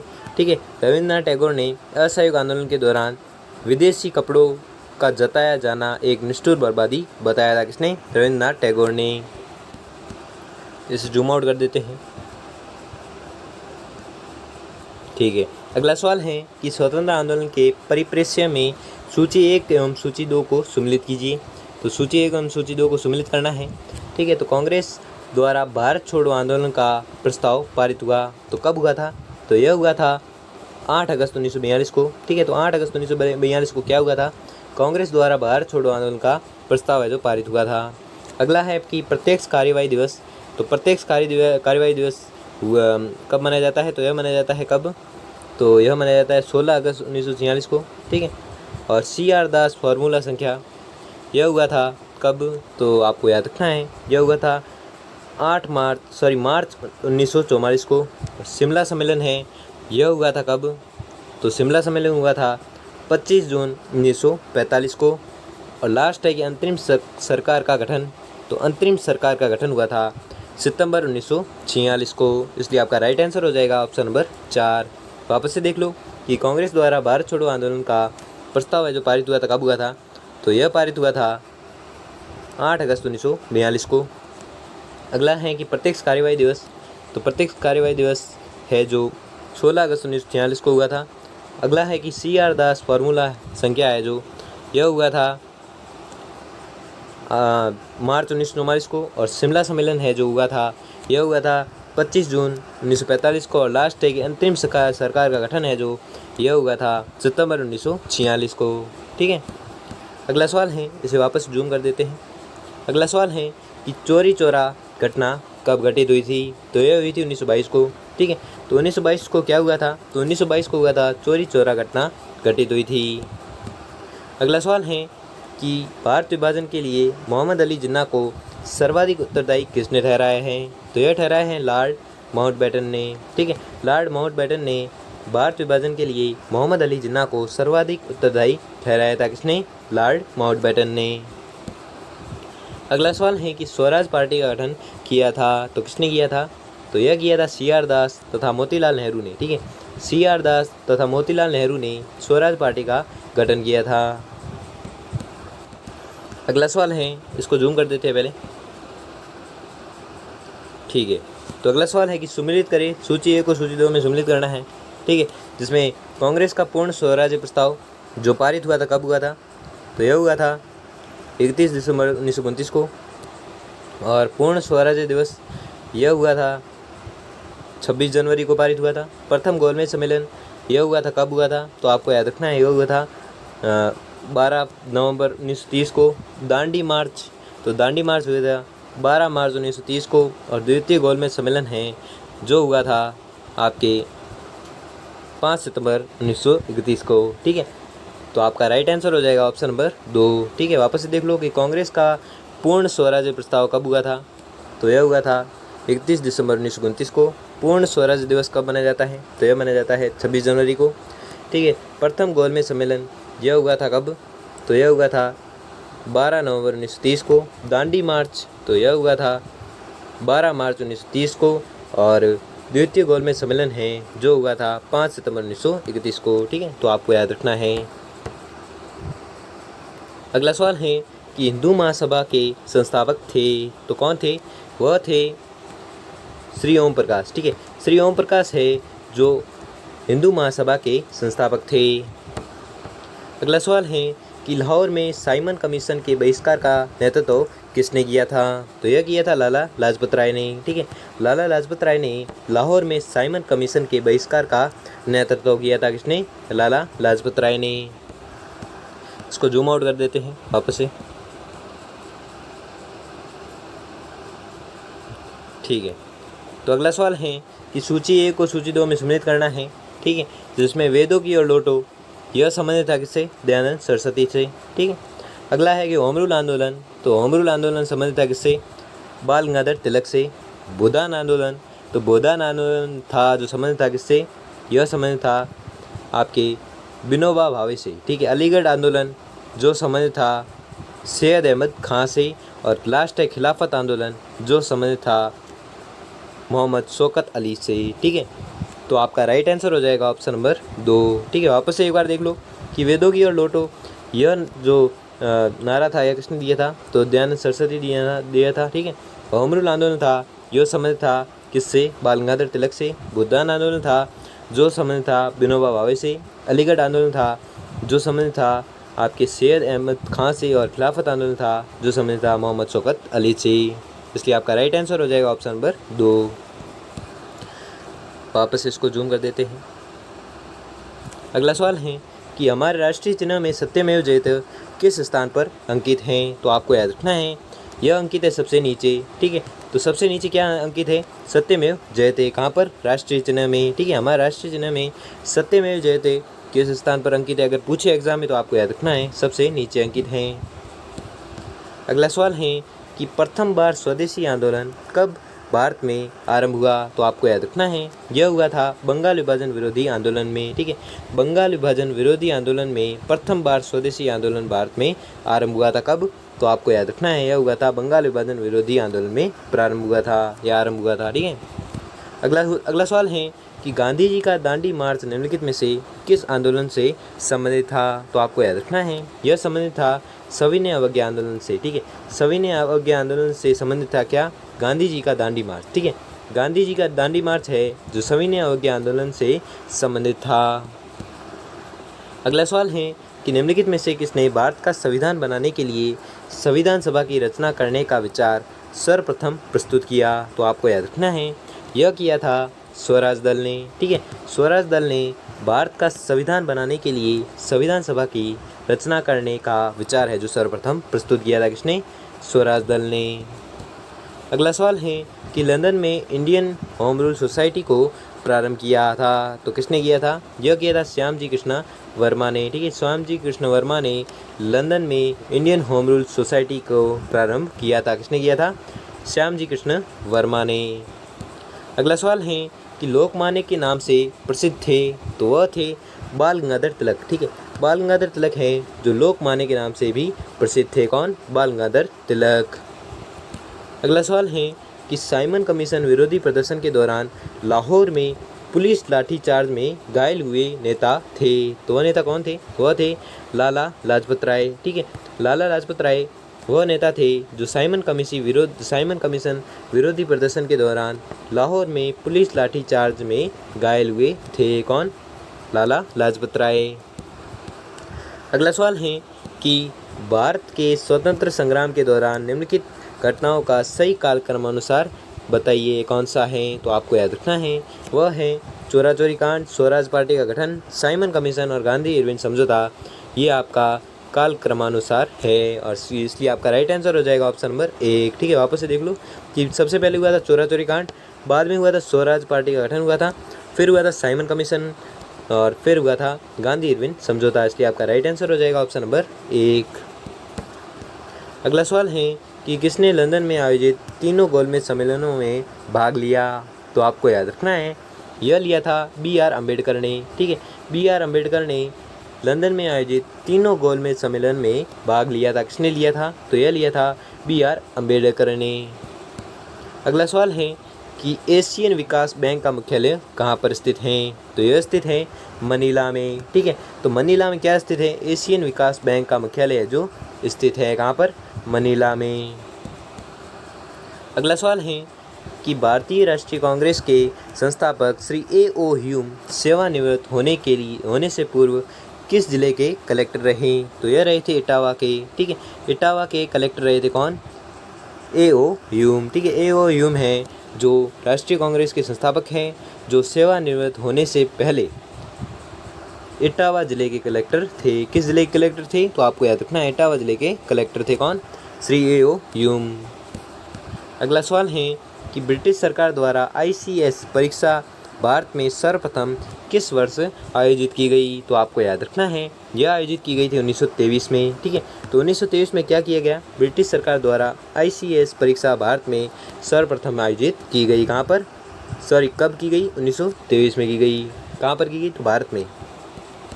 अगला सवाल है कि भारत में स्वतंत्र संग्राम के संदर्भ में निम्न का सही कालानुक्रम है? तो कालक्रम बताना है सही। तो सही कालक्रम है आपका, पहले है पाकिस्तान प्रस्ताव आया। ठीक है, फिर आया अगस्त प्रस्ताव, फिर आया क्रिप्स मिशन योजना, फिर आई वेवेल योजना और बाद में लास्ट में आया कैबिनेट मिशन योजना। इसलिए आपका राइट आंसर हो जाएगा ऑप्शन नंबर 3। वापस से देख लो कालक्रम, वापस से देख लो कि पहले आया था पाकिस्तान प्रस्ताव आया था, फिर हुआ अगस्त प्रस्ताव। ठीक है, फिर हुआ था क्रिप्स मिशन योजना, फिर हुई वेवेल योजना और लास्ट में हुआ कैबिनेट मिशन योजना। ठीक है, तो आपको याद रखना है। अगला सवाल है कि निम्नलिखित में से कौन सा 15 अगस्त 1947 को ब्रिटिश सरकार द्वारा भारत को सत्ता हस्तांतरित करने के लिए उत्तरदायी था? तो आपको याद रखना है, वह था माउंटबेटन घोषणा। ठीक है, माउंटबेटन घोषणा है जो 15 अगस्त 1947 को ब्रिटिश सरकार द्वारा भारत को सत्ता हस्तांतरित करने के लिए उत्तरदायी था। कौन था? माउंटबेटन घोषणा। अगला सवाल है कि सन 1780 में भारत में प्रकाशित प्रथम समाचार पत्र कौन सा है? तो वह है बंगाल गजट। ठीक है, बंगाल गजट वह समाचार पत्र है जो सन 1780 में भारत में प्रकाशित प्रथम समाचार पत्र है। कौन सा? बंगाल गजट।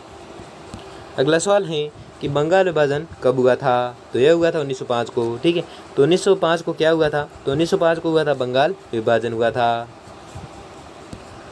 अगला सवाल है कि इंडिया विंस फ्रीडम के लेखक हैं। तो कौन लेखक है? वह है मौलाना अबुल कलाम आज़ाद। ठीक है, मौलाना अबुल कलाम आज़ाद हैं जो इंडिया विंस फ्रीडम के लेखक हैं। कौन? मौलाना अबुल कलाम आज़ाद। अगला सवाल है कि निम्नलिखित युग्मों में से कौन सा सही सुमेलित है? तो सही सुमेलित युग्म बताना है। तो इसमें सही सुमेलित युग्म है रेगुलेटिंग एक्ट हेस्टिंग्स और दूसरा है वर्नाकुलर प्रेस एक्ट और लिटन। ये दोनों जो युग्म है एकदम सही है, इसलिए आपका राइट आंसर हो जाएगा ऑप्शन नंबर 3। ऑप्शन नंबर 3 है जो आपका राइट आंसर हो जाएगा। अगला सवाल है कि Indian politics since the mutiny के लेखक कौन हैं? तो वह है K.M. पनिकर। ठीक है, K.M. पनिकर है जो Indian politics since the mutiny के लेखक है। कौन? K.M. पनिकर। अगला सवाल है कि कांग्रेस के आधिकारिक इतिहास the history of the Indian national Congress के लेखक कौन है? तो वह है बी. पट्टाभी सीतारमैया। ठीक है, बी. पट्टाभी सीतारमैया है जो कांग्रेस के आधिकारिक इतिहास the history of the Indian national Congress की लेखक है कौन? पट्टाभी सीतारमैया। इसको वापस जूम आउट कर देते हैं। अगला है कि निम्नलिखित में से कौन सा सही सम्मिलित नहीं है? तो सही सम्मिलित नहीं है वह है जिन्ना और खिलाफत आंदोलन। ठीक है, जिन्ना खिलाफत आंदोलन है जो गलत युग्म है, इसलिए आपका राइट आंसर हो जाएगा ऑप्शन नंबर 4। वापस इसे जूम कर देते हैं। तो अगला सवाल है कि निम्नलिखित में से कौन सा युग्म सम्मिलित नहीं है? तो वह है द्वितीय गोलमेज सम्मेलन 1932। ठीक है, द्वितीय गोलमेज सम्मेलन 1932 है जो एकदम गलत युग्म है, इसलिए आपका राइट आंसर हो जाएगा ऑप्शन नंबर 4। अगला सवाल है कि सन 1856 में अवध को ब्रिटिश शासन में किस आधार पर मिलाया गया? तो आपको याद रखना है यह मिलाया गया था कुशासन तथा प्रशासकीय अनियमितताएं। ठीक है, कुशासन तथा प्रशासकीय अनियमितताएं।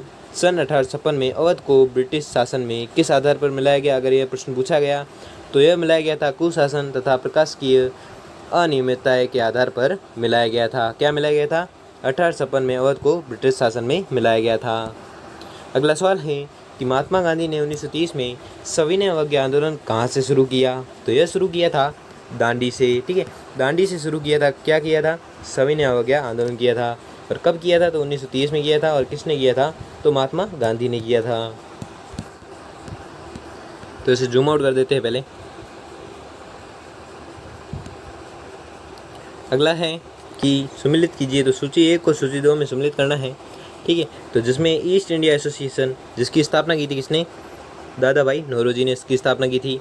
और दूसरा है सत्यशोधक समाज की स्थापना किसने की थी? तो सत्यशोधक समाज की स्थापना की थी ज्योतिराव गोविंद राव ने की थी। ठीक है, और अगला है कि सर्वेंट्स ऑफ इंडियन सोसाइटी जिसकी स्थापना की थी किसने? तो इसकी स्थापना की थी गोपाल कृष्ण गोखले ने। और तत्वबोधिनी समाज है जिसकी स्थापना की थी किसने? तो इसकी स्थापना की थी देवेंद्रनाथ टैगोर ने। और लास्ट है कि इंडियन एसोसिएशन। तो इंडियन एसोसिएशन है जिसकी स्थापना की थी आनंद मोहन बोस ने। ठीक है, आनंद मोहन बोस ने इंडियन एसोसिएशन की स्थापना की थी, इसलिए आपका राइट आंसर हो जाएगा ऑप्शन नंबर 3। ठीक है, वापस से देख लो कि इंडियन ईस्ट इंडिया एसोसिएशन की स्थापना किसने की थी? तो यह की थी दादा भाई नौरोजी ने की थी। सत्यशोधक समाज की स्थापना किसने की थी? तो इसकी स्थापना की थी ज्योतिराव गोविंद राव फूले ने की थी। सर्वेंट्स ऑफ इंडियन सोसाइटी की स्थापना किसने की थी? तो इसकी स्थापना की थी गोपाल कृष्ण गोखले ने। अगला है कि तत्वबोधिनी समाज की स्थापना किसने की थी? तो इसकी स्थापना की थी देवेंद्रनाथ टैगोर ने। और लास्ट है कि इंडियन एसोसिएशन की स्थापना किसने की थी? तो आपको याद रखना है इसकी स्थापना की थी आनंद मोहन बोस ने। वापस इसको जूम कर देते हैं। अगला सवाल है कि ब्रिटिश हाउस ऑफ कॉमन्स का चुनाव जिस प्रथम भारतीय ने लड़ा एवं जीता था वह थे? तो वह कौन थे? वह थे दादा भाई नौरोजी। ठीक है, दादा भाई नौरोजी वह प्रथम भारतीय थे जिन्होंने ब्रिटिश हाउस ऑफ कॉमन्स का चुनाव है जो लड़ा एवं जीता था। वह कौन थे? वह थे दादा भाई नौरोजी। अगला सवाल है कि किस आंदोलन के द्वारा महात्मा गांधी ने भारतीय राजनीति में प्रवेश किया? तो वह आंदोलन था चंपारण आंदोलन। ठीक है, चंपारण आंदोलन के द्वारा महात्मा गांधी ने भारतीय राजनीति में प्रवेश किया था। ठीक है, अगला सवाल है कि बारदौली सत्याग्रह के दौरान बम्बई प्रेसिडेंट का गवर्नर था? तो वह था लेस्ली विल्सन। ठीक है, लेस्ली विल्सन है जो बारदौली सत्याग्रह के दौरान बम्बई प्रेसिडेंसी का गवर्नर था। कौन? Leslie Wilson. अगला सवाल है कि अंग्रेजी माध्यम से शिक्षा लागू होने से स्वतंत्रता संग्राम में मदद मिली? तो यह मिली थी अखिल भारतीय राष्ट्रीयता के विकास एवं प्रोत्साहन को बढ़ाने में मदद मिली थी। ठीक है, क्या प्रश्न है कि अंग्रेजी माध्यम से शिक्षा लागू होने से स्वतंत्रता संग्राम में मदद मिली? किसे मदद मिली? तो अखिल भारतीय राष्ट्रीयता के विकास एवं प्रोत्साहन बढ़ाने में मदद मिली। अगला सवाल है कि खिलाफत आंदोलन का उद्देश्य क्या था? तो खिलाफत आंदोलन का उद्देश्य था तुर्की व खलीफा के हितों का संरक्षण करना। ठीक है, तुर्की व खलीफा के हितों का संरक्षण करना खिलाफत आंदोलन का उद्देश्य था। अगला सवाल है कि 1937 के चुनाव के पश्चात निम्नलिखित में से किस प्रांत में कांग्रेस सरकार नहीं बनी? तो आपको याद रखना है वह नहीं बनी बंगाल प्रांत में, ठीक है। बंगाल प्रांत में कांग्रेस सरकार नहीं बनी, ठीक है। कब नहीं बनी? 1937 के चुनाव के पश्चात बंगाल प्रांत में कांग्रेस सरकार नहीं बनी। कब नहीं बनी? 1937 के चुनाव के पश्चात, ठीक है। और किस प्रांत में अगर पूछे तो आपको याद रखना है, वह प्रांत है बंगाल प्रांत में। अगला सवाल है कि 31 दिसंबर 1929 को अर्धरात्रि में भारतीय राष्ट्रीय ध्वज को किसने फहराया? तो आपको याद रखना है, यह फहराया था जवाहरलाल नेहरू ने, ठीक है। जवाहरलाल नेहरू ने 31 दिसंबर 1929 को अर्धरात्रि में भारतीय राष्ट्रीय ध्वज को फहराया था। किसने? जवाहरलाल नेहरू ने। अगला सवाल है कि जलियांवाला बाग नरसंहार के समय वायसराय कौन था? तो वह था लॉर्ड चैम्सफोर्ड, ठीक है। लॉर्ड चैम्सफोर्ड है जो जलियांवाला बाग नरसंहार के समय वायसराय था। कौन? Lord Chelmsford. अगला सवाल है कि स्वदेशी आंदोलन का प्रारंभ है जो कब किया गया? तो इसका प्रारंभ किया गया था 1905 को, ठीक है। तो 1905 को क्या किया गया था? स्वदेशी आंदोलन का प्रारंभ किया गया था। कब? 1905 को। अगला सवाल है कि तिलक और एनी बेसेंट द्वारा गठित होम रूल लीगों को मिला दिया गया था। तो कब मिला दिया गया था? तो यह मिला दिया गया था 1918 में, ठीक है। 1918 में तिलक और एनी बेसेंट द्वारा गठित होम रूल लीगों को मिला दिया गया था। कब मिला दिया गया था? तो आपको याद रखना है, यह मिला दिया गया था 1918 में। अगला सवाल है कि वेवेल योजना कब प्रस्तुत की गई? तो वेवेल योजना प्रस्तुत की गई थी 1945 में, ठीक है। तो 1945 में क्या हुआ था? वेवेल योजना प्रस्तुत की गई थी। अगला सवाल है कि भारत छोड़ो आंदोलन का आरंभ हुआ था। तो कब हुआ था? तो यह हुआ था अगस्त 1942 में, ठीक है। अगस्त 1942 में भारत छोड़ो आंदोलन का जो प्रारंभ हुआ था। अगला सवाल है कि कांग्रेस में गरम दलवादियों ने कब पुनः प्रवेश किया? तो आपको याद रखना है, यह प्रवेश किया था 1916 में, ठीक है।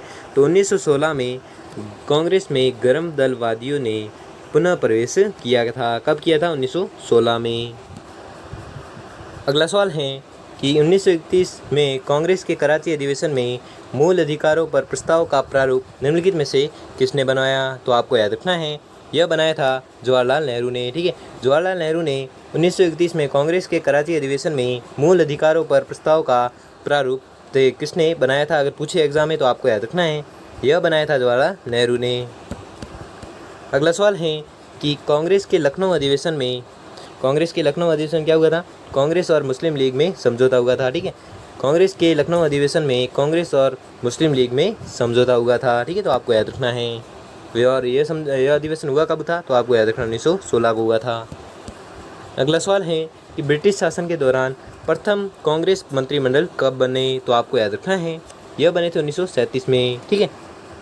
1937 में ब्रिटिश शासन के दौरान प्रथम कांग्रेस मंत्रिमंडल बने थे। कब? 1937 में। अगला सवाल है कि डॉक्टर एनी बेसेंट किससे संबंधित है? तो आपको याद रखना है, वह संबंधित है थियोसॉफिकल सोसाइटी से, ठीक है। थियोसॉफिकल सोसाइटी से डॉक्टर एनी बेसेंट संबंधित है। किससे? तो थियोसॉफिकल सोसाइटी से संबंधित है। अगला सवाल है कि स्वतंत्र भारत के प्रथम भारतीय गवर्नर जनरल कौन थे? तो वह थे सी राजगोपालाचारी, ठीक है। सी राजगोपालाचारी हैं जो स्वतंत्र भारत के प्रथम भारतीय गवर्नर जनरल थे। कौन? सी राजगोपालाचारी। अगला सवाल है कि भारतीय राष्ट्रीय कांग्रेस की स्थापना कब हुई? तो यह स्थापना हुई थी 1885 ईस्वी में, ठीक है। 1885 ईस्वी में भारतीय राष्ट्रीय कांग्रेस की स्थापना हुई थी। कब? 1885 ईस्वी में। अगला सवाल है कि भारत की स्वतंत्रता के समय इंग्लैंड में किस दल की सरकार सत्ता में थी? तो यह थी लेबर पार्टी की, ठीक है। लेबर पार्टी भारत की स्वतंत्रता के समय इंग्लैंड में लेबर पार्टी दल की सरकार है जो सत्ता में थी। किस पार्टी की? तो लेबर पार्टी की। अगला सवाल है कि संविधान सभा का अध्यक्ष कौन था? तो संविधान सभा का अध्यक्ष था डॉक्टर राजेंद्र प्रसाद, ठीक है। डॉक्टर राजेंद्र प्रसाद है जो संविधान सभा का अध्यक्ष था। अगला सवाल है कि भारतीय राष्ट्रीय कांग्रेस के संस्थापक कौन थे? तो वह थे A.O. ह्यूम, ठीक है। A.O. ह्यूम है जो भारतीय राष्ट्रीय कांग्रेस के संस्थापक थे। कौन? A.O. ह्यूम। अगला सवाल है कि भारतीय राष्ट्रीय कांग्रेस के प्रथम अध्यक्ष कौन थे? तो वह थे W.C. बनर्जी, ठीक है। W.C. बनर्जी हैं जो भारतीय राष्ट्रीय कांग्रेस के प्रथम अध्यक्ष थे? कौन थे? WC बनर्जी। अगला सवाल है कि भारतीय राष्ट्रीय कांग्रेस की प्रथम महिला अध्यक्ष थी, तो कौन थी? वह थी एनी बेसेंट। ठीक है, एनी बेसेंट है जो भारतीय राष्ट्रीय कांग्रेस की प्रथम महिला अध्यक्ष थी। कौन थी? Annie Besant. अगला सवाल है कि कांग्रेस की प्रथम महिला अध्यक्ष कौन थी? प्रथम भारतीय महिला अध्यक्ष कौन थी? तो वह थी सरोजनी नायडू। ठीक है, सरोजनी नायडू है जो कांग्रेस की प्रथम भारतीय महिला अध्यक्ष थी। कौन? सरोजनी नायडू। अगला सवाल है कि कांग्रेस के किस अधिवेशन में कब पूर्ण स्वराज्य का लक्ष्य घोषित हुआ? तो आपको याद रखना है, यह हुआ था लाहौर अधिवेशन 1929 में। ठीक है, लाहौर अधिवेशन 1929 में पूर्ण स्वराज्य का लक्ष्य है जो घोषित हुआ था। कब हुआ था? 1929 में। और किस अधिवेशन में? तो आपको याद रखना है, वह अधिवेशन है लाहौर अधिवेशन में। अगला सवाल है कि किस अधिवेशन में और कब कांग्रेस दो गुटों में विभक्त हो गई? तो आपको याद रखना है, यह हो गई थी सूरत अधिवेशन में और यह हुई थी 1907 में। ठीक है, सूरत अधिवेशन के 1907 में कांग्रेस दो गुटों में विभाजित हो गई थी। अगला सवाल है कि कांग्रेस का प्रथम अंग्रेज अध्यक्ष कौन था? तो वह था जॉर्ज एंड्रयूल। ठीक है, जॉर्ज एंड्रयूल है जो कांग्रेस का प्रथम अंग्रेज अध्यक्ष था। कौन? जॉर्ज एंड्रयूल।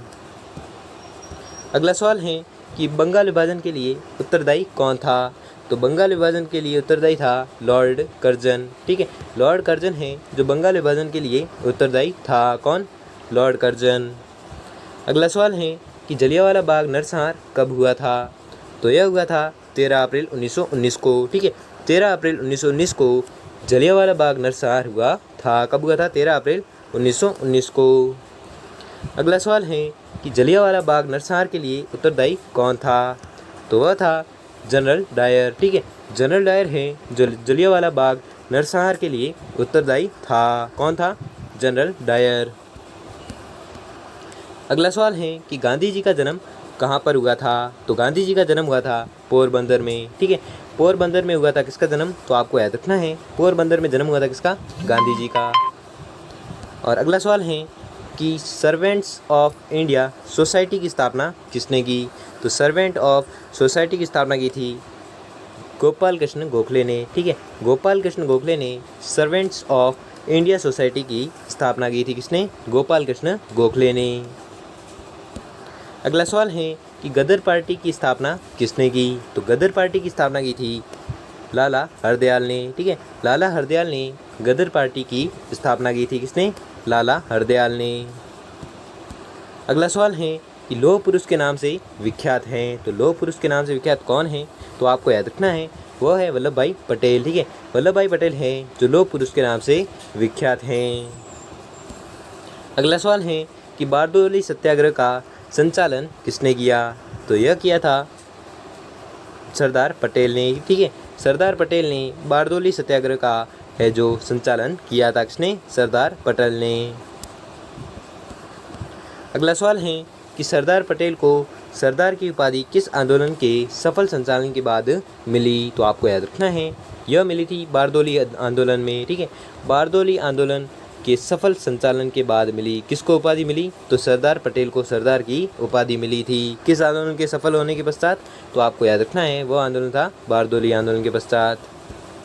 अगला सवाल है कि सरदार पटेल को सरदार की उपाधि किसने प्रदान की? तो यह उपाधि प्रदान की थी महात्मा गांधी ने। ठीक है, महात्मा गांधी ने सरदार पटेल को सरदार की उपाधि है जो प्रदान की थी। किसने? महात्मा गांधी ने। अगला सवाल है कि भारतीय बिस्मार्क कौन माना जाता है? तो भारतीय बिस्मार्क माना जाता है सरदार पटेल। ठीक है, सरदार पटेल वह व्यक्ति है जिसे भारतीय बिस्मार्क के नाम से भी जाना जाता है। किसे? सरदार पटेल को।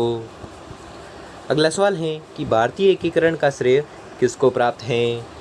तो यह प्राप्त है सरदार पटेल को। ठीक है, सरदार पटेल को भारतीय एकीकरण का श्रेय है जो प्राप्त है। अगला सवाल है कि करो या मरो का नारा किसने व कब दिया? तो आपको याद रखना है, यह दिया था महात्मा गांधी ने और दिया था कब? अगस्त 1942 को। ठीक है, अगस्त 1942 को करो या मरो का नारा दिया था। और किसने दिया था? तो आपको याद रखना है, यह दिया था महात्मा गांधी ने। अगला सवाल है कि गांधी जी दक्षिणी अफ्रीका से भारत कब लौटे? तो आपको याद रखना है, यह लौटे थे 1915 को, ठीक है। 1915 को दक्षिणी अफ्रीका से भारत लौटे थे कौन? गांधी जी, ठीक है। कब लौटे थे? तो 1915 को लौटे थे। अगला सवाल है कि भारतीय विदेश नीति का निर्माता कौन है? तो भारतीय विदेश नीति का निर्माता है जवाहरलाल नेहरू, ठीक है। जवाहरलाल नेहरू है जो भारतीय विदेश नीति का निर्माता है। अगला सवाल है कि भारत गणतंत्र कब बना? तो भारत गणतंत्र बना था 26 जनवरी 1950 को, ठीक है। 26 जनवरी 1950 को भारत है जो गणतंत्र बन गया था। अगला सवाल है कि फॉरवर्ड ब्लॉक का गठन किसने व कब किया? तो इसका गठन किया था सुभाष चंद्र बोस ने, और यह किया था 1939 को, ठीक है। फॉरवर्ड ब्लॉक का गठन किया था किसने? सुभाष चंद्र बोस ने किया था। और कब किया था अगर पूछे तो आपको याद रखना है, यह किया था 1939 को। दिल्ली चलो का नारा किसने दिया? तो दिल्ली चलो का नारा दिया था किसने? सुभाष चंद्र बोस ने, ठीक है। सुभाष चंद्र बोस ने दिल्ली चलो का नारा दिया था। अगला सवाल है कि तुम मुझे खून दो मैं तुम्हें आज़ादी दूंगा का उद्घोष किया था। तो किसने किया था? इसका उद्घोष किया था सुभाष चंद्र बोस ने, ठीक है। सुभाष चंद्र बोस ने कहा था कि तुम मुझे खून दो और मैं तुम्हें आज़ादी दूंगा। ये किसने कहा था? तो यह कहा था सुभाष चंद्र बोस ने। अगला सवाल है कि केसरी तथा मराठा समाचार पत्र किसने निकाले? तो यह समाचार पत्र निकाले थे बाल गंगाधर तिलक ने, ठीक है। तो बाल गंगाधर तिलक ने कौन से समाचार पत्र निकाले? तो आपको याद रखना है, यह निकाले थे एक केसरी और एक मराठा, ठीक है। ये दोनों समाचार पत्र है जो बाल गंगाधर तिलक द्वारा निकाले गए थे। अगला सवाल है कि बाल गंगाधर तिलक का निधन कब हुआ था? तो इनका निधन हुआ था 1920 में, ठीक है। तो 1920 में किनका निधन हुआ था? बाल गंगाधर तिलक का निधन हुआ था। अगला सवाल है कि गीता रहस्य पुस्तक के लेखक है? तो इसके लेखक है बाल गंगाधर तिलक, ठीक है। बाल गंगाधर तिलक है जो गीता रहस्य पुस्तक के लेखक है। कौन? बाल गंगाधर तिलक। अगला सवाल है कि स्वराज मेरा जन्मसिद्ध अधिकार है मैं इसे लेकर रहूँगा, यह सिंह तर्जना करने वाले थे? तो यह थे बाल गंगाधर तिलक, ठीक है। बाल गंगाधर तिलक ने कहा था कि स्वराज मेरा जन्मसिद्ध अधिकार है और मैं इसे लेकर रहूँगा। ये किसने कहा था? तो यह कहा था बाल गंगाधर तिलक ने। अगला सवाल है कि भारतीय असंतोष का जनक निम्न में से किसको कहा जाता है? तो यह कहा जाता है बाल गंगाधर तिलक को, ठीक है। तो बाल गंगाधर तिलक को क्या कहा जाता है? भारतीय असंतोष का जनक कहा जाता है किसे? बाल गंगाधर तिलक को। अगला सवाल है कि लाल बाल पाल कौन थे या कौन है? तो आपको याद रखना है, वह है उपयुक्त तीनों, लाला लाजपत राय, बाल गंगाधर तिलक और बिपिन चंद्र पाल। ये तीनों हैं जो लाल बाल पाल है, ठीक है। इसलिए आपका राइट आंसर हो जाएगा उपयुक्त सभी। अगला सवाल है कि जय जवान जय किसान का उद्घोष किसने किया? तो इसका उद्घोष किया था लाल बहादुर शास्त्री ने, ठीक है। तो लाल बहादुर शास्त्री ने क्या कहा था? जय जवान जय किसान का उद्घोष किया था किसने? लाल बहादुर शास्त्री ने। अगला सवाल है कि सरफरोशी की तमन्ना अब हमारे दिल में है, यह उद्घोष किसने किया? तो यह उद्घोष किया था राम प्रसाद बिस्मिल ने, ठीक है। तो राम प्रसाद बिस्मिल ने क्या उद्घोष किया था? सरफरोशी की तमन्ना अब हमारे दिल में है, यह कथन कहा था किसने? राम प्रसाद बिस्मिल ने। अगला सवाल है कि चलो दिल्ली मारो फिरंगी का नारा किसका था? तो यह नारा था 1857 के क्रांतिकारियों का, ठीक है। 1857 के क्रांतिकारियों का नारा था क्या? चलो दिल्ली मारो फिरंगी। अगला सवाल है कि शिक्षा प्रतीक्षा कर सकती है स्वराज नहीं, यह कथन किसका है? तो यह कथन है CR दास का, ठीक है। तो CR दास का कथन कौन सा था? अगर एग्जाम में पूछे तो आपको याद रखना है, CR दास का कथन था शिक्षा प्रतीक्षा कर सकती है लेकिन स्वराज नहीं। अगला सवाल है कि तिलक भारतीय राष्ट्रवाद के पिता थे, यह कथन किस विचारक का है? तो यह कथन है जवाहरलाल नेहरू का, ठीक है। तो जवाहरलाल नेहरू का कथन कौन सा है? तिलक भारतीय राष्ट्रवाद के पिता थे, यह कथन है जवाहरलाल नेहरू का। अगला सवाल है कि लोकसभा का प्रथम अध्यक्ष कौन था? तो लोकसभा का प्रथम अध्यक्ष था GV मालवंकर, ठीक है। GV मालवंकर हैं जो लोकसभा का प्रथम अध्यक्ष था। कौन? GV मालवंकर। अगला सवाल है कि द्वितीय गोलमेज सम्मेलन में कांग्रेस की ओर से किसने भाग लिया था? तो यह लिया था भाग महात्मा गांधी ने, ठीक है। महात्मा गांधी ने द्वितीय गोलमेज सम्मेलन में कांग्रेस की ओर से भाग लिया था किसने? महात्मा गांधी ने। अगला सवाल है कि तीनों गोलमेज सम्मेलन कहाँ आयोजित हुए थे? तो यह आयोजित हुए थे लंदन में। ठीक है, तीनों जो गोलमेज सम्मेलन हुए थे ये तीनों हुए थे कहाँ पर, लंदन में हुए थे। ठीक है, तो आपको याद रखना है। अगला और आज का अंतिम सवाल है कि हैदराबाद के विलय हेतु भारतीय सैन्य अभियान था, तो वह था ऑपरेशन पोलो। ठीक है, ऑपरेशन पोलो है जो हैदराबाद के विलय हेतु भारतीय सैन्य अभियान था। ठीक है, हैदराबाद के विलय हेतु भारतीय सैन्य अभियान था, कौन सा, ऑपरेशन पोलो। और इसकी व्याख्या है कि भारतीय सेना के इस ऑपरेशन के बाद 1 नवंबर 1948 को हैदराबाद के निज़ाम ने विलय पत्र पर हस्ताक्षर किए। तो दोस्तों, आपको ये वीडियो कैसा लगा हमें कमेंट बॉक्स कमेंट करके ज़रूर बताएं। और इस वीडियो को बनाने में 1 महीने से भी ऊपर लगा है, इसलिए वीडियो को लाइक और चैनल को सब्सक्राइब कर लीजिए। और धन्यवाद।